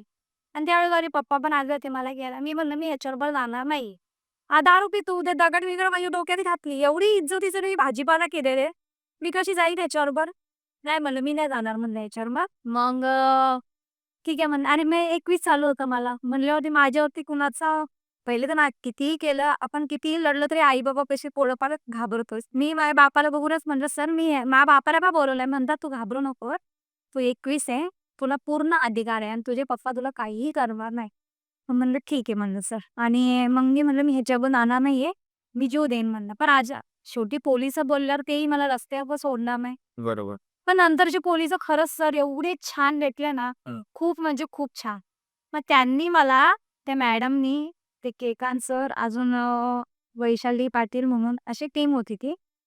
त्यांनी मला आता रस्त्यावर नाही सोडायची, केस चालू, घरची घेत नाही, घरी जायचंच नाही म्हणते ही, मग आता करायचं काय? मग मला म्हणते संस्थेत टाका. हां, संस्था कुठली? ती येड्यांची. पहिली धक्का तर संस्था अजून एवढं कुठली अशी कुठली अजून संस्थेत मुंबईमध्ये तर नाहीच गेलेली. संस्था म्हणली होती. आणि मला ना ते मला घरच्यापेक्षा पोलिस स्टेशन आवडलं होतं. हां. का तर ते प्रोटेक्शन, ते बोलणं हं. खूप छान होतं. म्हणजे काय खायचं तुला? चहा प्यायचा का कॉफी? हे मला कोणी विचारलंच नाही. जे बनवलं ते पी. हा दुसरी बोलली "पप्पा तुला भूक लागली का? मग वडापाव मागवू का? बाहेर जाऊन देत ना." असं नसतं सर. आपण जेवढ्या प्रेमाने कुठलीही व्यक्ती असू दे, कुठलाही तो ऑप्शन असू दे, जेवढ्या प्रेमाने घ्या. एकदम विश्वास तर ठेवून बघा, का नाही ते सुधरत. पण तुम्ही विश्वास ठेवायच्या आधीच तिला सगळं काही करून ती ताणणार नाही, ती पळून जाईल, ती ह्याच्यापाशी जाईल, ती ते मग ती तेच करणार ना. म्हणजे एका मुलीबद्दल सगळं तुम्ही मत मारे अगोदरच मांडून टाकता. विचार करून ठेवले, मग ती कितीही खरं बोलली तिच्यावर विश्वास ठेव. हं. आणि मग जर ती तशी नाही आहे, तुम्ही तसंच ठरवताय, तर तिला होऊ द्या ना तशी. बरोबर आहे का नाही? मग तुम्हीच जर सगळं ठरवलेलं आहे, तर तिला होऊ द्या तशी. आज माझ्या लग्नाला 10 वर्ष झाले. माझा नवरा 10 वाजता आला की झोपतो. बरोबर? मी 1ला झोपते. पण माझा नवऱ्याचा तेवढा विश्वास आहे माझ्यावरती. बरं. मी जिथं बोलते तिथं नेतोय. मग का मी वाया नाही गेली त्याच्यापासनं? तुम्ही फ्रीडम द्या. सगळ्या गोष्टी पोरीवर अवलंबून नका करा. तिने तुमच्या मनात तुम्ही पण तिच्या मनासारखं करा ना. मग ती तुमच्यात हे होईल ना. तुम्ही म्हणाल नाही की तू आय-पी-एसच हो. पण आय-पी-एस काही उगाचच होईल. मी त्याला थोडा टाईम देऊ देईल. मी त्याच्यासाठी काहीतरी करू दे. मग तो जरासं रिअलाईज करणार नाही माझ्या मम्मीने माझ्यासाठी एवढं केलंय. का मी जगाचं ऐकन त्याला कुत्र्यावानी मारायचं. मी माझ्या पोरापुढे या पोरीला जीव लावायचा. मी हिला 1000ची कपडे घ्यायचे माझ्या पोराला फाटलेल्या चड्डीवर ठेवायचा. सकाळी लवकर नाही उठल्या म्हणून मी शिव्या द्यायच्या. मी हे का पोरी वाया नाही घालवणार सर? खरंय. ना आई-बापाचं प्रेम, नाही बाहेरची पोरं मग वापर करतात अशाने. मग पोरं काय तिला घरात अशी बोलतात ना, मग आपण एक खोटं आश्वासन देऊ. काय करायचं ते करू. खूप साऱ्या मुलींना घरातूनच प्रेम मिळालं करत नाही म्हणून मुली बाहेरचा ऑप्शन निवडतात. ऑप्शन निवड. ही गोष्ट मला वाटतं की तेवढीच खरी असणार. हां, मेन बायस आई-बापांवर असतं. बघा, मुलं काढणं खूप सोपं आहे. कुणीही काढते. पण त्यांना खऱ्या मायनेनी खूप काहीतरी खूप रिझन असतं. आता आम्ही दोघं पण मी पण म्हणजे मॅरिड आहे. माझा मुलगा आहे. आज माझा मुलगा 9 वर्षाचा आहे, तर आमचा एक उशी अजून त्यांनी बघितली नसेल. का? जे गोष्टीतनं मी वर आले, मी ती रिपीट माझ्या घरात करणार नाही. म्हणजे ज्या चुक्या माझ्या घरात झालेल्या आहेत, मी त्या माझ्या पोरावर आणणार नाही. जर जग माझ्या पोराला मला येऊन सांगते, "तुझ्या मुलांनी हे केलंय," मी आधी म्हणते, "थांब मला त्याला विचारू दे. तू हे केलंय का?" जर का मला बोलला, "हां मम्मा मी हे केलंय." तर मी म्हणते, "असं नाही करायचं." एखादी सापट मी देते.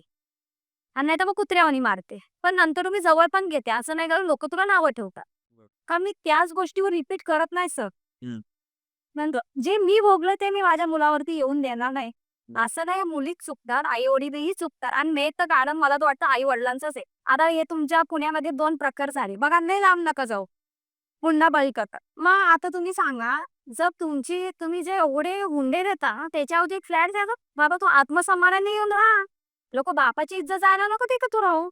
तिची आत्मा मारून ती तुम्हाला 10 वेळा जर सांगते, की मला ॲडजस्ट होत नाहीये, मला प्रॉब्लेम होतोय, मला त्रास आई-वडील असे असतात ना सर, मुलांच्या चेहऱ्यावरती लगेच ओळखतात काय त्रास येतो. मग तुमचा एवढा पैसा पाणी असून उपयोग काय? बरं. तो तुमच्या पोरी जेव्हा गेल्यावरती तुम्ही मीडिया बोलवताय. मीडिया प्रबोधन आम्हाला न्याय पाहिजे ना फासला मग जेव्हा तुमची पोरगी फासावर चढत होती तेव्हा तुम्ही कुठं होते? हां?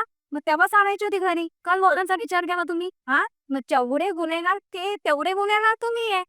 बरोबरच. बरं आणि मला पण मुलगी झाली. मला आता नाहीये. पण पहिले तर मी तिला बरं आणला. तिच्या पायावर उभी करा. तो तुला त्रास देतोय ना, तू वेगळी राहा. नको आमच्यापाशी पण राहू. हे बघ आम्ही येतो ठीक आहे. उद्या त्याची बायको आली तुला नाही सांभाळून घेत. एखादा शब्द नाही सहन करत. वेगळी राहा. कमव, खा, मस्त राहा. एका गोष्टीने बाई मरत नाही. तिच्यात लढायची ताकद द्या. लढायची नका देऊ. पैसा सगळ्यात महत्वाचं आहे की आजकाल मुलींकडून ज्या मागण्या केल्या जातात नाही का, मुलींनी सभ्य राहिलं पाहिजे नाही का, मुलींवर डाऊट घेतले जातात, मुलींकडून पैसा पण द्यायचा. अश्विनी हगवणेंचं तेच उदाहरण झालं.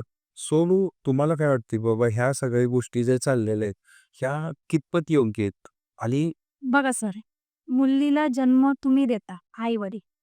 पालन-पोषण तुम्ही करता. जर तुमच्या मुलीला तिथं प्रॉब्लेम आहे, मग तिथून आणा ना. जशी वाजत-गाजत नेली, तशी वाजत-गाजत घरी आणा. जेव्हा तुम्हाला पोटात जळ नाही झाली, मग ताटात का जळ? आणि लोकांचा विचार का करायचा? आज तुमची मुलगी गेली, मग लोकं येणार आहे. तुमच्या मुलीची जागा लोकं घेणार आहेत का? नाही घेणार.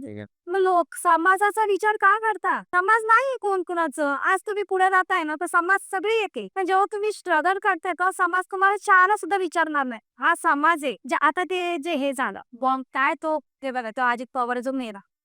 तो कशाने मेला कुणाला माहिती नाही. ज्यावेळेस तो जगासाठी करत होता, एवढी पब्लिक होती, बरोबर की. आता जो तो गेलाय, मग ज्याच्या त्याच्या तोंडाला आली. मग जेव्हा तो तुमच्यासाठी करेल तेव्हा कुठे होती सगळी? का नाही त्याला निवडून आणून दिला?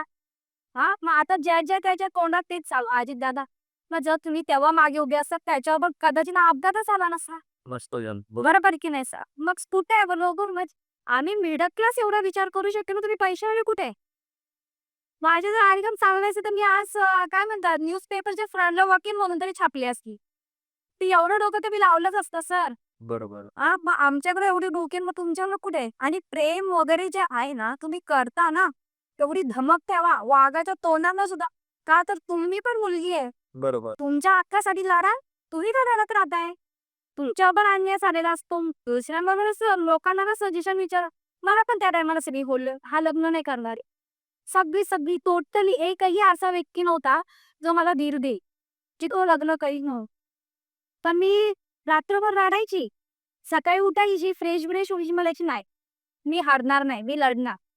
मला त्याला आणायचा म्हणजे आणायचा आणि आणला. मग ती कशी झाली, की मग ह्याला हा नाही बोलला ना, मग मला आहे ना संस्थेत मग हे केलं, म्हणजे 8 दिवस त्याचा ऑर्डर वगैरे पण. मी म्हणलं, "सर त्याला मारू दे." म्हणजे सह्या करताना हा बोलला, माझी सही पडली, की "मी लग्न करतो." हे आले म्हणले, "सर बरं झालं, बरं झालं." आता म्हणजे मला जे हवं होतं ते झालं ना, की कंप्लेंट करू नका. म्हणलं, "सर तर आईशी लग्न करत आहे." सर बोलली, "उद्या परत रडत येशील. पोलिसांना काही कामधंदे नाहीत का? तू कोर्टातनंच यायची लग्न काय?" म्हटलं, "हां सर." म्हणलं, "कधी करणार?" म्हटलं, "2 ते 3 महिने." "ठीक आहे मग आता." मी म्हणलं, "मी नाही कंप्लेंटच करणार." नाही परत गेली सर मी. सर गेले विचारायला, अशी डायरेक्ट काही करत नाही. "नाही, नाही," म्हणलं, "मी नाही लग्न करणार." मी मला हा बोलला आणि त्यांना नाही बोलतोय. मग केली कंप्लेंट झाली. हा झाला वेगळा, मी झाली आणि वेगळी. मी म्हणलं, "सर याला मारणार-बिरणार नाही ना दुबईला." म्हणजे तुम्हाला त्यांच्या विरोधात प्रेम पण हां. म्हणजे सर मी हे सगळं केलं म्हणजे माझा हेतू हा नव्हता, की त्याला आत जावा की काय किंवा त्याला त्रास त्रास व्हावा. माझं एक एवढंच म्हणणं होतं, की तू मला घेऊन आला ना, मग तू माझ्याशी लग्न कर. मला इथे ठेवले म्हणून तरी ठेव, पण मला ठेव. मला या सगळ्यांना बाहेर काढ. माझं हे म्हणणं होतं. हे झाल्यावरती मग ह्याची माझी भेट बंद. मग आता जिथे-जिथे आम्ही गेलतो, कोल्हापूर, पंढरपूर, शिर्डीला नाही, शिर्डीला नाही राहिलो आम्ही. तिथं राहिलो तिथं तर ती 4 हे होतंच ना, की सगळे इन्क्वायरी वगैरे झाली आर्जीवाच. 8 दिवसानंतर आता ह्याला हे झाली शिक्षा. हा गेला पोलिस स्टेशनला आणि मला म्हणते संस्थेत ठेवायला. तर मी म्हणे, "सर आता हा आतमध्ये गेला की हा लग्न कसं करेल?" त्यातले एक पोलीस मला म्हणताय, "संपला आता. त्याने जे तुझ्याबरोबर केलं त्याची शिक्षा भेटली त्याला. आता काय तू लग्न कर." म्हणजे त्याच्यात अजून माझं हे काय म्हणता, हे सगळं हललं असेल. हां, आता काय करू मी? म्हणलं मी मग परत सारलं म्हणजे असं आजकाल म्हणलं तू कुणाचं ऐकू नको रे तुमची स्टेप मी एकच ठेव शेवटपर्यंत, की ह्याने माझ्याशी लग्न करा. ती कुठंच बदली करू नको कोर्टात तिला. मग तिने तीच ठेवली कोर्टात वगैरे आणि मग मला संस्थेत नेलं. तिथं ते येड्या मला तर तेरे नाम पिक्चरच आठवला. का तर तो पण नाही का येडा झाल्यावर ती त्या पोरी कोण कोणाला सांभाळती कर्जतमध्ये. तिथं 8 दिवस राहिली मी येड्यांमध्ये. असं जेवताना सुद्धा बघायची इच्छा राहायची सर त्यांची लाळ ताटा ते वाकडे-तिकडे आणि म्हणजे आज आपण समजा आता मी हिला जर बोलले, "ए तू काय मेंटल आहेस का?" काही चिडवतो ना तिथं असं चिडवा-चिडवी नव्हती म्हणजे बादल्या-बिदल्या डोके खायचे डायरेक्ट. बापरे! त्यांच्या ह्याच्यात मी राहिली. मी म्हणलं, मी चुकी केली ह्याच्याशी प्रेम मला शिक्षा भेटली का ह्याला भेटली तेच कळत नाही मला. त्यांच्यामध्ये मी राहिला मग मी एका पोरीला विचारलं, "काय आहे तुला?" म्हणे, "इथं राष्ट्रवादीमध्ये तू येड्यामध्ये का आली?" ती म्हणते, "मी असं म्हणजे बोललीच नाही नाही का दाढी वगैरे येते." तर मुलीला मी अर्धा बाबा बोलली कसं तिच्या डोक्यात बादली घातली म्हणून मला मेंटलच्या गोळ्या चालू झाल्या. ऐका आता. अगं जर मला पोर काय बोलला आणि जर माझी तर मला पण ते सायकोलॉजीच्या गोळ्या चालू करतील ना. ते झालं मी म्हणलं नको बाबा इथं काही बोलायला आणि कुत्रे मोठे-मोठे म्हणजे मी मॅडम नव्हती तिथं जी चालू ते संस्था. ती आली 8 दिवसांनी मग तिने माझ्या म्हणजे आईला फोन केला, की ही मेंटरची संस्था आहे. इथं आम्ही नॉर्मल मुली नाही ठेवू शकत. मी दुसरीकडे बनवा. तर सर बोलले, "कुठे आहे की?" म्हणले, "कस्तुरबा महिला वस्ती एवढं चेंबूरला आहे." बरं. मग तिथं मला आणली. तिथं आणल्यावर तिथे जुन्या पोरींचा रुबाबच वेगळा. काय ती खुर्चीवर नाही बसायचं, खाली नाही बसायचं. त्यांच्यावर लय किती या तिला पहिले एकीला ना म्हणलं ती बोट आणि एक ना आवाज खाली करायचा इथं. तर संस्था कुणाच्या बापाची नाही म्हणलं. मग ती नंतर तीच माझी लय बेस्ट फ्रेंड झाली हो सर. तो गाय एकदम जिवलग आणि मग तिला तर 7 वर्षाचा मुलगा होता सर. ती पण रेप केस मधून झालेली इथे. त्यावेळेस मग हे काय म्हणतात ती केस वगैरे झाली. पंढरपूर, कोल्हापूर आणि हा तर माझ्या विरोधातच तिथं. ह्याने काय सांगावं? तिचं काय पहिलं लग्न झालं होतं म्हणून माझं. बापरे! अशी मग मी म्हटलं, "सर तुम्ही आणि तुम्ही आमच्या सरांवर का बोलला?" हां. पोलीस स्टेशन नाही गेले ना. बरोबर. तर ह्याला तर आता जशी मी हॉटेलवर सरांबरोबर टीमबरोबर राहू शकते, तसे हा तर नाही राहू शकत. हा जेलमध्ये. ह्याला सकाळी लॉक खोल तरी ते पोलिस मला काय म्हणायचे, "तू लई चुकीचं केलं." म्हणायचे, "का?" म्हणतात, "तुझं लग्न झालेलं असून तू ह्याला का फसवू?" मी मला बरोबर बोलला. म्हणतात, "मी अरे सर ह्या सांगता का अजून पण खोटं बोलतोय हा." तर सर म्हणे, "आब्या तुला हिच्याशी लग्नच करायला लावलं, तू किती पण कहाण्या कर." हां, त्याला आबे बोलतात ते सर. अच्छा. मग म्हणतो, "नाही, नाही." आणि नंतर मग हा काय म्हणायची, "हा तर मला कोणाला पण बोलत नव्हता सर." डाळ बाबेला नको बघू म्हणायची मी पण. आणि मग नंतरून आहे ना, ह्याला मला भेटायचं म्हणलं ना, मी बुरका घालून जायची सर. अच्छा. हां, आणि ह्याची रिक्षांवर मला माहिती आहे 936 एक तास मी स्टेशनला थांबायची. बस रिक्षा आली का मी पॅसेंजर म्हणून बसणार ना म्हणून. म्हणजे लोकांना नाही कळणार ना मी आली म्हणून. म्हणजे मी एवढा मी ह्याच्यासाठी केलं आणि ह्याने माझी दगा दिलेला होता. आणि मग मग हा तिथून मला इथं आणले चेंबूरमध्ये. ते सोशल वर्कर, काउन्सिलिंग करण्यासाठी. आणि त्यावेळेस रिलीज झाला होता सैराट. आणि तो पिक्चर मला दाखवत नव्हती लोकं. कारण मग म्हणतात नाही सैराट हिच्यावरती म्हणजे की अजून त्या ह्याच्यात जाईल. मला नका दाखवू म्हणलं.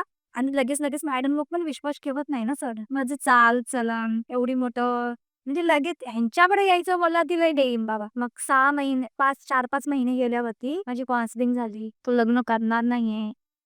आणि हा तर 21 दिवसात सुटला बेलवर. हां. हां. चला पैसा पॉवरचा नाही का? आणि हा बाई 21 मला वाटतं हा जेलमध्ये असेल आणि लिफ्टावर का त्याच्या घरातली येतील मला बोलतील. हा तर का रिक्षा चालवतोय सुटू-पिटू. फार पोरी बघतोय.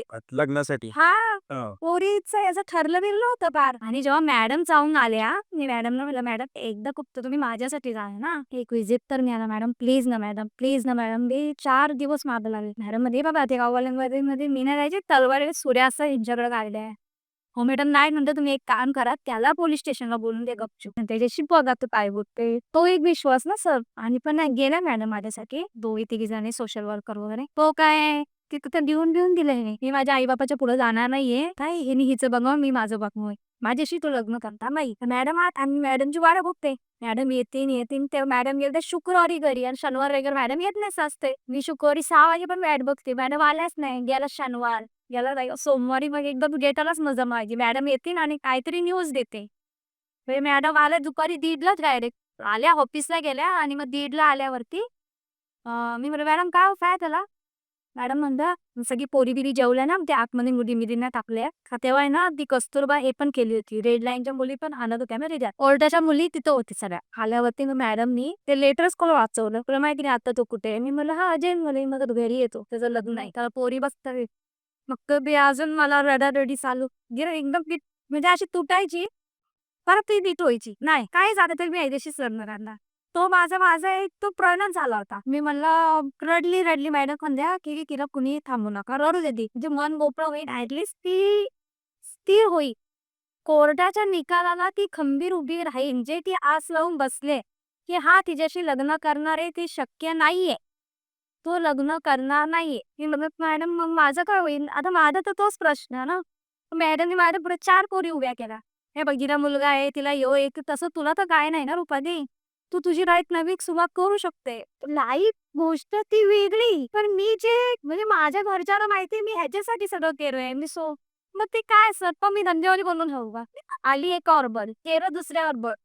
संसार तिसऱ्या बाई ही काय या लाईफला उपयोग काय सर? आणि पहिल्यापासून स्ट्रगल करत यायचा तो आता स्ट्रगल थांबू कधी मी? म्हणजे माझं आयुष्य जन्म त्या माझं स्ट्रगलसाठी झालेलं आहे. मग मी म्हणलं नाही मॅडम मला ते लेटरच वाचायचे मग 6 वाजता गेली परत तिथं ऑफिसला. पेन घेतला आणि 2-3 ग्रुप होता ना आमचा पण. तो पेन घेऊन मी असं ते खालून ना सलवारावरती तो नंबर लिहत बसते. मॅडमला असं वाटलं की मी लेटर वाचते. तो नंबर तर मी याचा घेऊन आली. घेऊन आल्यावरती नाईटला अक्का लोकं असतात, की अक्का ते एक तर तिला झोप लवकर यायची म्हणून तिच्या फोनवरनं मी फोन लावला. गाणी ऐकते म्हणून द्या मला लाग कलम. आता मी 6 महिने झाले ना, आता एक विश्वास कम बसला. मी फोन लावला ह्याला लावल्यावरती ह्याने केला मला फोन. अरे कोण मी म्हणलं, "काय रे कुठे आहेस कोण?" म्हणतो, "कोण बोलतंय?" म्हणलं, "अरे मी बोलते चैत्राली." तो म्हणतो, "आता काय रे राहिलंय बोलायला?" म्हणलं, "कोर्टाची तारीख आलेली ते सांगायला फोन केलाय तुला मी. मी पण तुला प्रपोज करायला फोन नाही केलेला." मी कसला माझा कमीपणा होऊन देऊ ना. आता हे ते झाल्यावरती ह्याने हा ड्रिंक वगैरे करायचा. ह्याने ड्रिंक केली की ह्याला मी आठवायची. ह्याने ड्रिंक केली आणि ह्याने दुपारी 2 दिवस नंतर ह्याची हिंमत नाही झाली ह्याला फोन करायची. आता माझी केस वीक नको व्हायला ना पुढं. मी ह्याला फोन केला ना, कुठून जर मला कळतंय ह्याने असं सांगितलंय मला आणि त्याला मुलगी बघतात हे मला कळलं होतं. नाही एखाद्याच्या मागं लागून उपयोग नाही घ्यायचा. मग ह्याने मला रात्रीचा शुक्रवारी काहीतरी फोन केला. खारघरला आलो म्हणून. पिक्चरला येते का म्हणून विचारायला. अच्छा. संस्थेत. मला ते अखेरी येऊन सांगितलं, "अरे आणि माझा जीव अभयचा फोन आला." म्हणलं, "स्वतःहून म्हणल्यावर माझं पाऊल काय राहिलं?" मी ह्याला रात्रीचा फोन लावला. म्हणलं, "काय फोन येऊन?" "तेव्हा मी खारघरला आलो होतो ना, मग तू पिक्चरला येते का विचारायला." म्हणे, "तुम्ही सांगा सर, मग त्याची मेंटॅलिटी तुम्हाला काय वाटते? अशी माझ्यासारखी नॉर्मल आहे का अशी थोडीफार मधातच मला नाही समजत की आता. मला तर चाळांमध्ये मध्येच तेच. म्हणजे एवढं सगळं चाललंय. नाही पण म्हणतो ना अचानक हे पण. अगं तो विश्वास कसल्या गोष्टीवर ठेवू मी? मी कन्फ्यूज झाली ना. बरोबर. म्हणजे आता जर आता माझं जे आहे ते मी समोर आहे. एक तर मला तू पाहिजे तर पाहिजे, नाही तर नाही. मग काही माझ्या पुढे येऊ दे, हा माझा निश्चय. म्हणजे तू हा पण बोलतोय, तू नाही पण बोलतोय, तू का मग मी ठेवू तरी कुठल्या गोष्टीवर विश्वास? हा मेन मी कन्फ्यूज ना. आणि ह्याच्या या कन्फ्यूजमुळे माझे 6 महिन्याचा अख्खा पिक्चर तयार झाला तो वेगळा. हो. हां. तर मग याला मी म्हणलं, "का विना तू एवढं पिक्चर नाही?" म्हणलं. म्हणला, "नाही असंच केलं होतं." म्हणतो. तर मी म्हणलं, "मग तुझं लग्न-बिग्न ठरलंय?" म्हणतो, "हो, करणार आहे मी लग्न." मी मग त्याला मग नंतर मी विचारलं, "तू का रे असं केलं?" म्हणलं माझ्याबरोबर. तर माझ्या घरच्यांच्या पुढे मी नाही ना, मग ठीक आहे नव्हतं जात मग तेव्हाच सांगायचं होतं ना तू. मी घरच्यांच्या पुढे जाणार नाही, तू तुझ्या घरी जा. आहे का नाही? बरोबर. चुकला बोलतो तेव्हा माझा. तेव्हा समजलं नाही. हाय, ह्याची भाषा ही माझ्याकडं. आता काय करू? झाली चूक माझ्याकडून. पण मी माझ्या बापाच्या पुढं आणि त्याच्या बापावरती त्याचा जीव जास्तच आहे. अजून पण आहे. बापाला खूप मानते तो. माझ्या बापाच्या पुढे मी जाणार नाही. माझ्या बापाने जर जीव-बीव दिला, असं कोण कुणासाठी देत नाही सर. त्याला असं वाटलं ना त्याचा बाप जीव देईल म्हणून, की त्याच्या आई-वडिलांनी केवढं त्याच्यासाठी केलं असं. तसं आणि जास्त इमोशनल पण असतील ते, की बाबा नाही का म्हणजे एखाद्या नात्याला जर हे केलं, तर ते खूप जास्त इमोशनल होतं ते का नाही पण त्याच्या आई-वडिलांवर जीव खूप आहे. कारण की त्यानंतर जेव्हा आमचं लग्न झालं ना, तो मला वाटतं 8 दिवसात 10व्या तर आजारी पडायचा आई-बापासाठी. बापरे! हां, तेच म्हणजे तो आई-बापाला सोडून कधी राहिलेला नाही. आणि मग ते झालं. आता ह्याला मी म्हणते, की तू मला आणि मग 6 महिन्यांनी संस्था बदललो. मग मला म्हणजे अजून स्ट्रिक्ट करण्यासाठी का कोर्टाचा निकाल सगळ्यांना माहिती होता माझ्या विरोधातच आहे, की लग्न नाही. ह्याला 7.5 वर्षाची सजा फिक्स आहे. आणि जी मी वाट बघते ती नाहीच आहे. मग सगळ्यांना असं वाटलं म्हणजे त्यावेळेस सगळ्या टीमनी पूर्ण मला सपोर्ट केला होता. अच्छा. की मला एकदम भक्कम करायची. मग माझ्या मामाच्या इथं पण व्हिजिट दिली, की त्यावेळेस तिला कोर्टात तुमची गरज आहे. तर ही आमची घरातली तर अजून त्याच्यावरची. तर बघा आम्ही तिथं खर्च अरे पण मी यायला तयार पाहिले ना, तुम्ही ना तर ठीक आहे तुमचा काय प्रॉब्लेम आहे तुम्ही मला सांगा ना, जगाला का सांगताय? हां? आम्ही तिथं की जरा संस्थेचा खर्च देऊ, तर आम्ही इथं आणणार नाही. हां. ते ऐकून तर मग आणि मला काय वाटतच नव्हतं सर. मला माहिती होतं अपेक्षा मला काही नाही घरातून. मला एक सांगा, एखाद्या घरच्यांसाठी मुलीपेक्षा इज्जत एवढी का काय द्यायची असते? म्हणजे जसं तुम्ही मगाशी म्हणला, की 9 महिने तुम्ही पोटात वाढवले तर ताटात का लावू शकू? हं. मग हे हे गणित का हे एवढं हे करून घेतात? समाजाचा एवढा का विचार करताय? जर एवढं सगळं घडतंय, तर ज्या मुलीला तुम्ही म्हणजे पोटापासून ते पार 20 वर्षापर्यंत वाढवताय, तर ठीक आहे झाली चूक. पण ह्याचा अर्थ असा नाही का, की तिने पार म्हणजे एखाद्याने खून जरी केला तरी त्याचा माफ होऊ शकतो. महापुरुष. म्हणजे मुलीबद्दलच अशा का काय होत ना, काय नाही. आणि हे जे काढलंय मुलींना खूप हे काय कुठे? मला तर कुठं सवलती दिसत नाही मुलींना. हां? फक्त ते नावाला आहे सवलती. सवलती कुठे आहेत मुलींना? मुलगा 4 दिवस बाहेर राहून आलेला त्याला कोण बोलणार नाही आणि मुलगी एक रात्र बाहेर राहिली तर तिला नावं ठेवतात. सवलती कुठे आहेत मुलींना? म्हणजे चुकीच्या व्यक्तींसाठी सवलत आहेत मला तर वाटतंय. म्हणजे ह्या ज्या म्हणजे एखाद्या चुकीच्या व्यक्तींसाठी म्हणजे गैरफायदा घेणाऱ्या व्यक्तींसाठी सुविधा आहे. संविधान. मग पण मुली आपली आपली लाईफ बी जगतात. मग त्यांनी चुकीचा पाऊल उचलूया काय उचलू? मग त्यांना ती फ्रीडम तुम्ही दिलीच नाही. मग त्यांना नाही कळते ना हे चुकीचं वेगळं बरं. त्यांना फक्त फ्रीडमची महत्व, खरंय, की बाबा मला फ्रीडम भेटली बस. खरंय. हे मेन आहे ना. जर तुम्ही सगळ्या फ्रीडम दिल्या असत्या, मुली वाया जाणारच नाहीत. जाणारच नाही. तुम्ही विश्वास ठेवा. मग जगात तुम्ही आहेत, मग त्यांना बाहेरचे आणि काही नाते असे असतात ना सर, तुमचं नातं जेवढं घट्ट, तेवढे बाहेरच्या आत घुसत नाही. नाही. जेवढे खोकले तुमचे नाते, तेवढे बाहेरची फायदा उचलते. अगदीच खरंय. बरोबर आहे का नाही? जर मी माझ्या मिस्टरांमध्ये माझ्यामध्ये जर काही गोष्टी बॉन्डिंग होत नाही, हं. मी तिसऱ्यांना सांगते. मग तिसरा माझ्या त्या गोष्टीचा फायदा उचलून जाऊ शकते. बरोबर आहे. की बाबा हा मला आणि मला बघा, माझे होतं तेच होतंय ना. दोघांमध्ये संवाद होतच नाही. काय होतं, की हे तिसऱ्याजवळ जातं आणि तिसऱ्याचं मग ते सगळीकडं हे होत जातं. आणि मग काय होतं, की दोघांचं अंडरस्टँडिंग नाही झालं, की ह्या सगळ्या गोष्टींचा सत्यानाश होतो. सत्यानाश आणि त्याच्यामध्ये मेन जे आई-वडील आहेत, नवरा-बायको आहे, काही असू दे, जेव्हा तुमचं जर पटत नाही, तर मुलं वगैरे होऊन देऊ नका आणि जर मुलं होऊन देतात, तर पटवून घ्या. करेक्ट. त्यांच्या पुढं त्यांच्या आयुष्याचा पूर्ण विल्हेवाट लागून जातं ना तुमच्या या चुकीमुळं. मेन तर गोष्ट ही आणि जर तुम्हाला माहिती बाबा आपला हा व्यक्ती बरोबर नाहीये, मग तुम्ही मुलं होऊन देऊ नका ना. तुमच्या माझ्यामध्ये मुलं होऊन देता, नंतर त्यांच्या आयुष्याचं वाटोळं होतं सर. नंतर तुमच्या मिस्टरांनी एक्सेप्ट केलं? नाही, नाही. त्यांनी काय केलं आहे का, मग त्यांनी मी तेव्हा बोलली, "मला जानसा बदत आली." सिनेमाला तुम्हाला विचार त्याची माझी बोलणं वगैरे चालू झालं फक्त तेव्हा. हां. बोलचाल चालू झाल्यावर की मी त्याला बोलली, "मला एकदा तू भेट बघू आपण समोरासमोर बोलू ना. आता माझ्याकडे टाईम नाही." बरं ठीक. मग ही संस्था बदल झाली. तेव्हा मी नुसती फोनवरच बोलत होती. चेंबूरमध्ये होती तेव्हा. आणि संस्था मग मला विरारला नेली. अशा 2-3 पोरी. बघा तिथं पण एक लक्ष्मी नावाची मुलगी होती. तिची आई-वडील मेले. आजी होती. आजीने लग्न लावून दिलं. भाऊ पण होते. तिच्या नवऱ्याचं बाहेर लफडं होतं. अच्छा. तिला रात्रीचीच बाहेर काढले ते. बापरे! आणि UPवरनं तिला आता मुंबईला तिला मावशी का कोण राहत होती म्हणून ती तिथून आली सर. हां. बरोबर तिथून आली पण ती मुलगी लय भोळी होती. माझ्याबरोबरच होती ना. ती माझ्या महिनाभर आधी आलेली होती काय. तिला अजूनपर्यंत घरातली घ्यायला आली. बोला मग ती आणि मी सोबतच गेलो. माझं ते काम बिम करायचो. मग मी रुपाली वो क्या आने वाला है? मैंने आएगा वो. खूप चांगली होती ती. आता काय माहिती कुठे आहे. मग तिथं नेली. त्या पाय पुसण्या बनवायच्या शिकवत होते. म्हणजे एक पायपुसणी 5 जणांची. ती ती ख्रिश्चनची होती ही. आणि त्याला सोड नाही का, म्हणजे मुलींमध्ये तेव्हा जरासं 3 मुली 2-3 मुली आम्ही दाखवतो 4 मुली.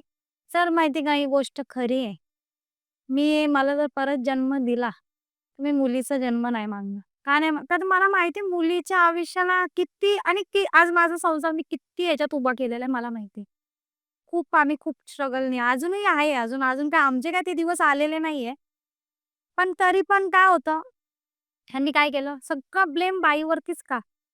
माहेरी असली तरी पोरीवर, सासरी असली तरी पोरीवरती, बाहेर गेलो तरी पोरीवरती, नवरा पित असला तरी बाईलाच दोष, नवऱ्याच्या बाहेर लफडं असलं तरी बाईलाच दोष, नवरा बाहेर कर्ज करून येईन तरी बाईला दोष कुठपर्यंत अजून? म्हणजे आणि जर तिने चांगलं केलं तर ठीक आहे. म्हणजे ती जर नवऱ्याने सगळ्या चुक्या असू दे माफ करत राहील तर ती चांगली. आणि तिने जर आवाज उचलला तर मग ती वाईट. मग असं का असतं? मग त्यामुळे ते बाईचा जन्मच नको ना सर. मग हे उगाच बोलायला आहे.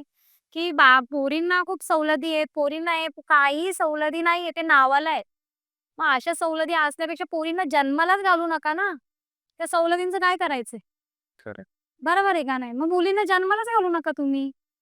पोटातच चेक करा आणि तेव्हाच मारून टाका. पुढचं तिचं आयुष्य तर खराब होणार नाही ना. खरं. आणि मला माझ्या आयुष्यात प्रेम आणि जे अटॅचमेंट असतं, सगळ्यात जास्त नफरत मला त्या 2 गोष्टींशी. का तर सुख हे आज मला 30-33 वर्ष झाले. हे माझ्या आयुष्यात नाहीये. दुसरी गोष्ट काय म्हणतात प्रेम. ह्याच्यावरती मला काडी एवढा विश्वास राहिलेला नाही. हं. जर मी ट्रेनमध्ये या बसमध्ये पण जात असते ना, जर कुठले कपल्स दिसले ना, मला असं वाटतं ते दोघांना जाऊन मारावं. का मारावं म्हणजे तुमचं वय शिका. तुम्हाला काय माहिती प्रेम काय आहे ते? फुकटची नावाची खराबी. तो तुला नेतो का नाही नेत हे माहिती नाही. पुढे जाऊन तुझं आयुष्य कुठं पडते तुला माहिती नाही. मग कशाला तू ह्या नको त्या गोष्टीत पडते? आणि तुमचे आई-वडील कुठे आहेत? सर हे कसं असतं प्रेमाचं कधी-कधी घरातलं मुलांचं मी सांगते. आता एक फिजिकल रिलेशन हे लग्न झाल्यावर चांगलं आहे. बरोबर. लग्नाच्या आधी आता मला मुलगा आहे. हं. त्याच्यापुढे मी कशी उठते, कशी बसते तो तेच शिकणार आहे. बरोबर? बरोबर. मग त्याला चांगलं वाईट काय हे कळणार नाहीये. हं. मग कधी-कधी तुम्ही जे मुलांमध्ये वाटता ना, हं. पॅरेंट्स सुद्धा ते मुलांचा परिणाम होतो डोक्यावर. मग ते बाहेर शोधतात, हं. की आता आपण काय म्हणलो प्रेम जे मुलींना भेटत नाही ते बाहेर शोधणं. बरोबर. मग जे आई-वडिलांचं मुलं बघतात, हं. ते मुलं बाहेर बघतात मुलींबरोबर करायला. हं. मग ह्यात दोष तर पॅरेंट्स म्हणजे चुकतात तिथं दोन्ही पण ना सर. खरं. मोबाईल देताय तुम्ही मोबाईलमध्ये मी पण देते मोबाईल. पण मी गेम बघते. माझा मुलगा टक लावून बघितला वाचला, मी पहिले चेक करते काय-काय बघत होता. अच्छा. मोबाईलमध्ये. का तर मला माहिती एक पण नजर जर आटली, आता त्याचं वय कॅच करायचंय, उद्या तो हातातून गेला, मग मी कमवलेला काय फायदा आहे? मग तुम्ही आता मुलं आहेत, मुली आहेत. मुलं-मुली काय अपेक्षा आहे? मग माझी मम्मी माझ्यापाशी झोपावं. काही-काही पेरेंट्स काय करतात? मुलांना टाक बाथरूम खाली, आपण चल वरती आहे. मग ते पोरांवर काय विचार येतो? तो तर बघा. खरंय. बरोबर आहे का नाही? मग ते मुलं तेव्हा बाहेर करतात ना. तुमचं पहिले तर घरातलं वातावरण सुधरवा. मग पोरं चुकीची वागणार नाही सर. बरोबर. ह्या सगळ्या गोष्टींना तुम्हाला किती दिवस लागले? ते 6 महिने हं. आणि हे 9 वर्ष. म्हणजे 9 वर्षांनी मला एक्सेप्ट केली. अच्छा. पण सगळं म्हणजे आता मला मरण जरी आलं, हं, हं. तरी मला काही गम नाही. का तर मी जे सगळं बघितलं ते मला भेटलंय. बरोबर. ज्याच्याबरोबर मी गेली त्याच्याबरोबर लग्न झालं. प्लस मला माझ्या घरच्यांनी घरात घेतली. मान-सन्मान भेटला. मला घर दिलं. म्हणजे माझं जिथं-जिथं हक्क होता ते सगळं भेटलं ना मला. बरोबर. त्याच्यासाठी मी लढली. म्हणजे मला जे कोर्टाकडून अपेक्षा होती तो न्याय तर मला भेटला ना. बरोबर. ते मेन मला म्हणजे हे आणि सर्वात मोठी ती रिस्पेक्ट हां, म्हणजे इज्जत. इज्जत. हां. जे पहिले "ए हिच्याशी काय लग्न करणार आहे का तू?" हे ते. आता ज्याची त्याच्या तोंडात वहिनी, हं, बाबा ही याची सून आहे, बाबा ही गाववाली आहे. म्हणजे एक इज्जत. हं. की ते इज्जतीसाठी तर एवढा सगळा घेरा टाकला मी. नाही. तर ती मेन माझी जायला नव्हती पाहिजे. आणि हे काय सर ह्याला सोड, त्याला धर, त्याच्याशी लग्न आहे. अरे पोरं पण तर पोरीला फसवणारी असतात आहे. खरं, मग पोरी का बदनाम ह्याच्यात? खरंय, खरंय. नाही? आता तिला काय माहिती असं तो वापरून तो सोडणार आहे का, तो हे करतो का तो? ती तर फक्त एक आधार शोधत असते ना. नाही, नक्कीच, मग नक्कीच. सो तुम्ही आज आपल्या पॉडकास्टवरती आलात आणि तुमचं मत मांडलं. खरंच तुमचे धन्यवाद. मित्रांनो बघितलं एखाद्या मुलीला तिची इज्जत किती प्यारी असते. म्हणजे जीवापेक्षाही पलीकडे तिला तिची इज्जत प्यारी असते आणि ह्या ताईंनी फक्त आणि फक्त स्वतःची सेल्फ रिस्पेक्ट, इज्जतीसाठी एवढं सगळ्या गोष्टी केल्या.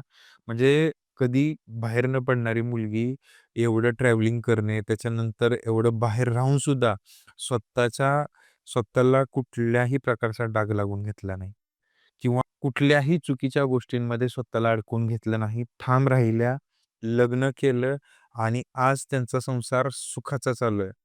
तर आज आपण इथंच थांबतोय. तुम्हाला आजचा पॉडकास्ट कसा वाटला कमेंट्स करून नक्की कळवा आणि तुम्हालाही तुमचे अनुभव शेअर करायचे असतील, खाली Google फॉर्मची लिंक दिलेली आहे, तो फिल करा. मी तुम्हाला नक्की कॉन्टॅक्ट करेल. तोपर्यंत भेटत राहूयात. धन्यवाद.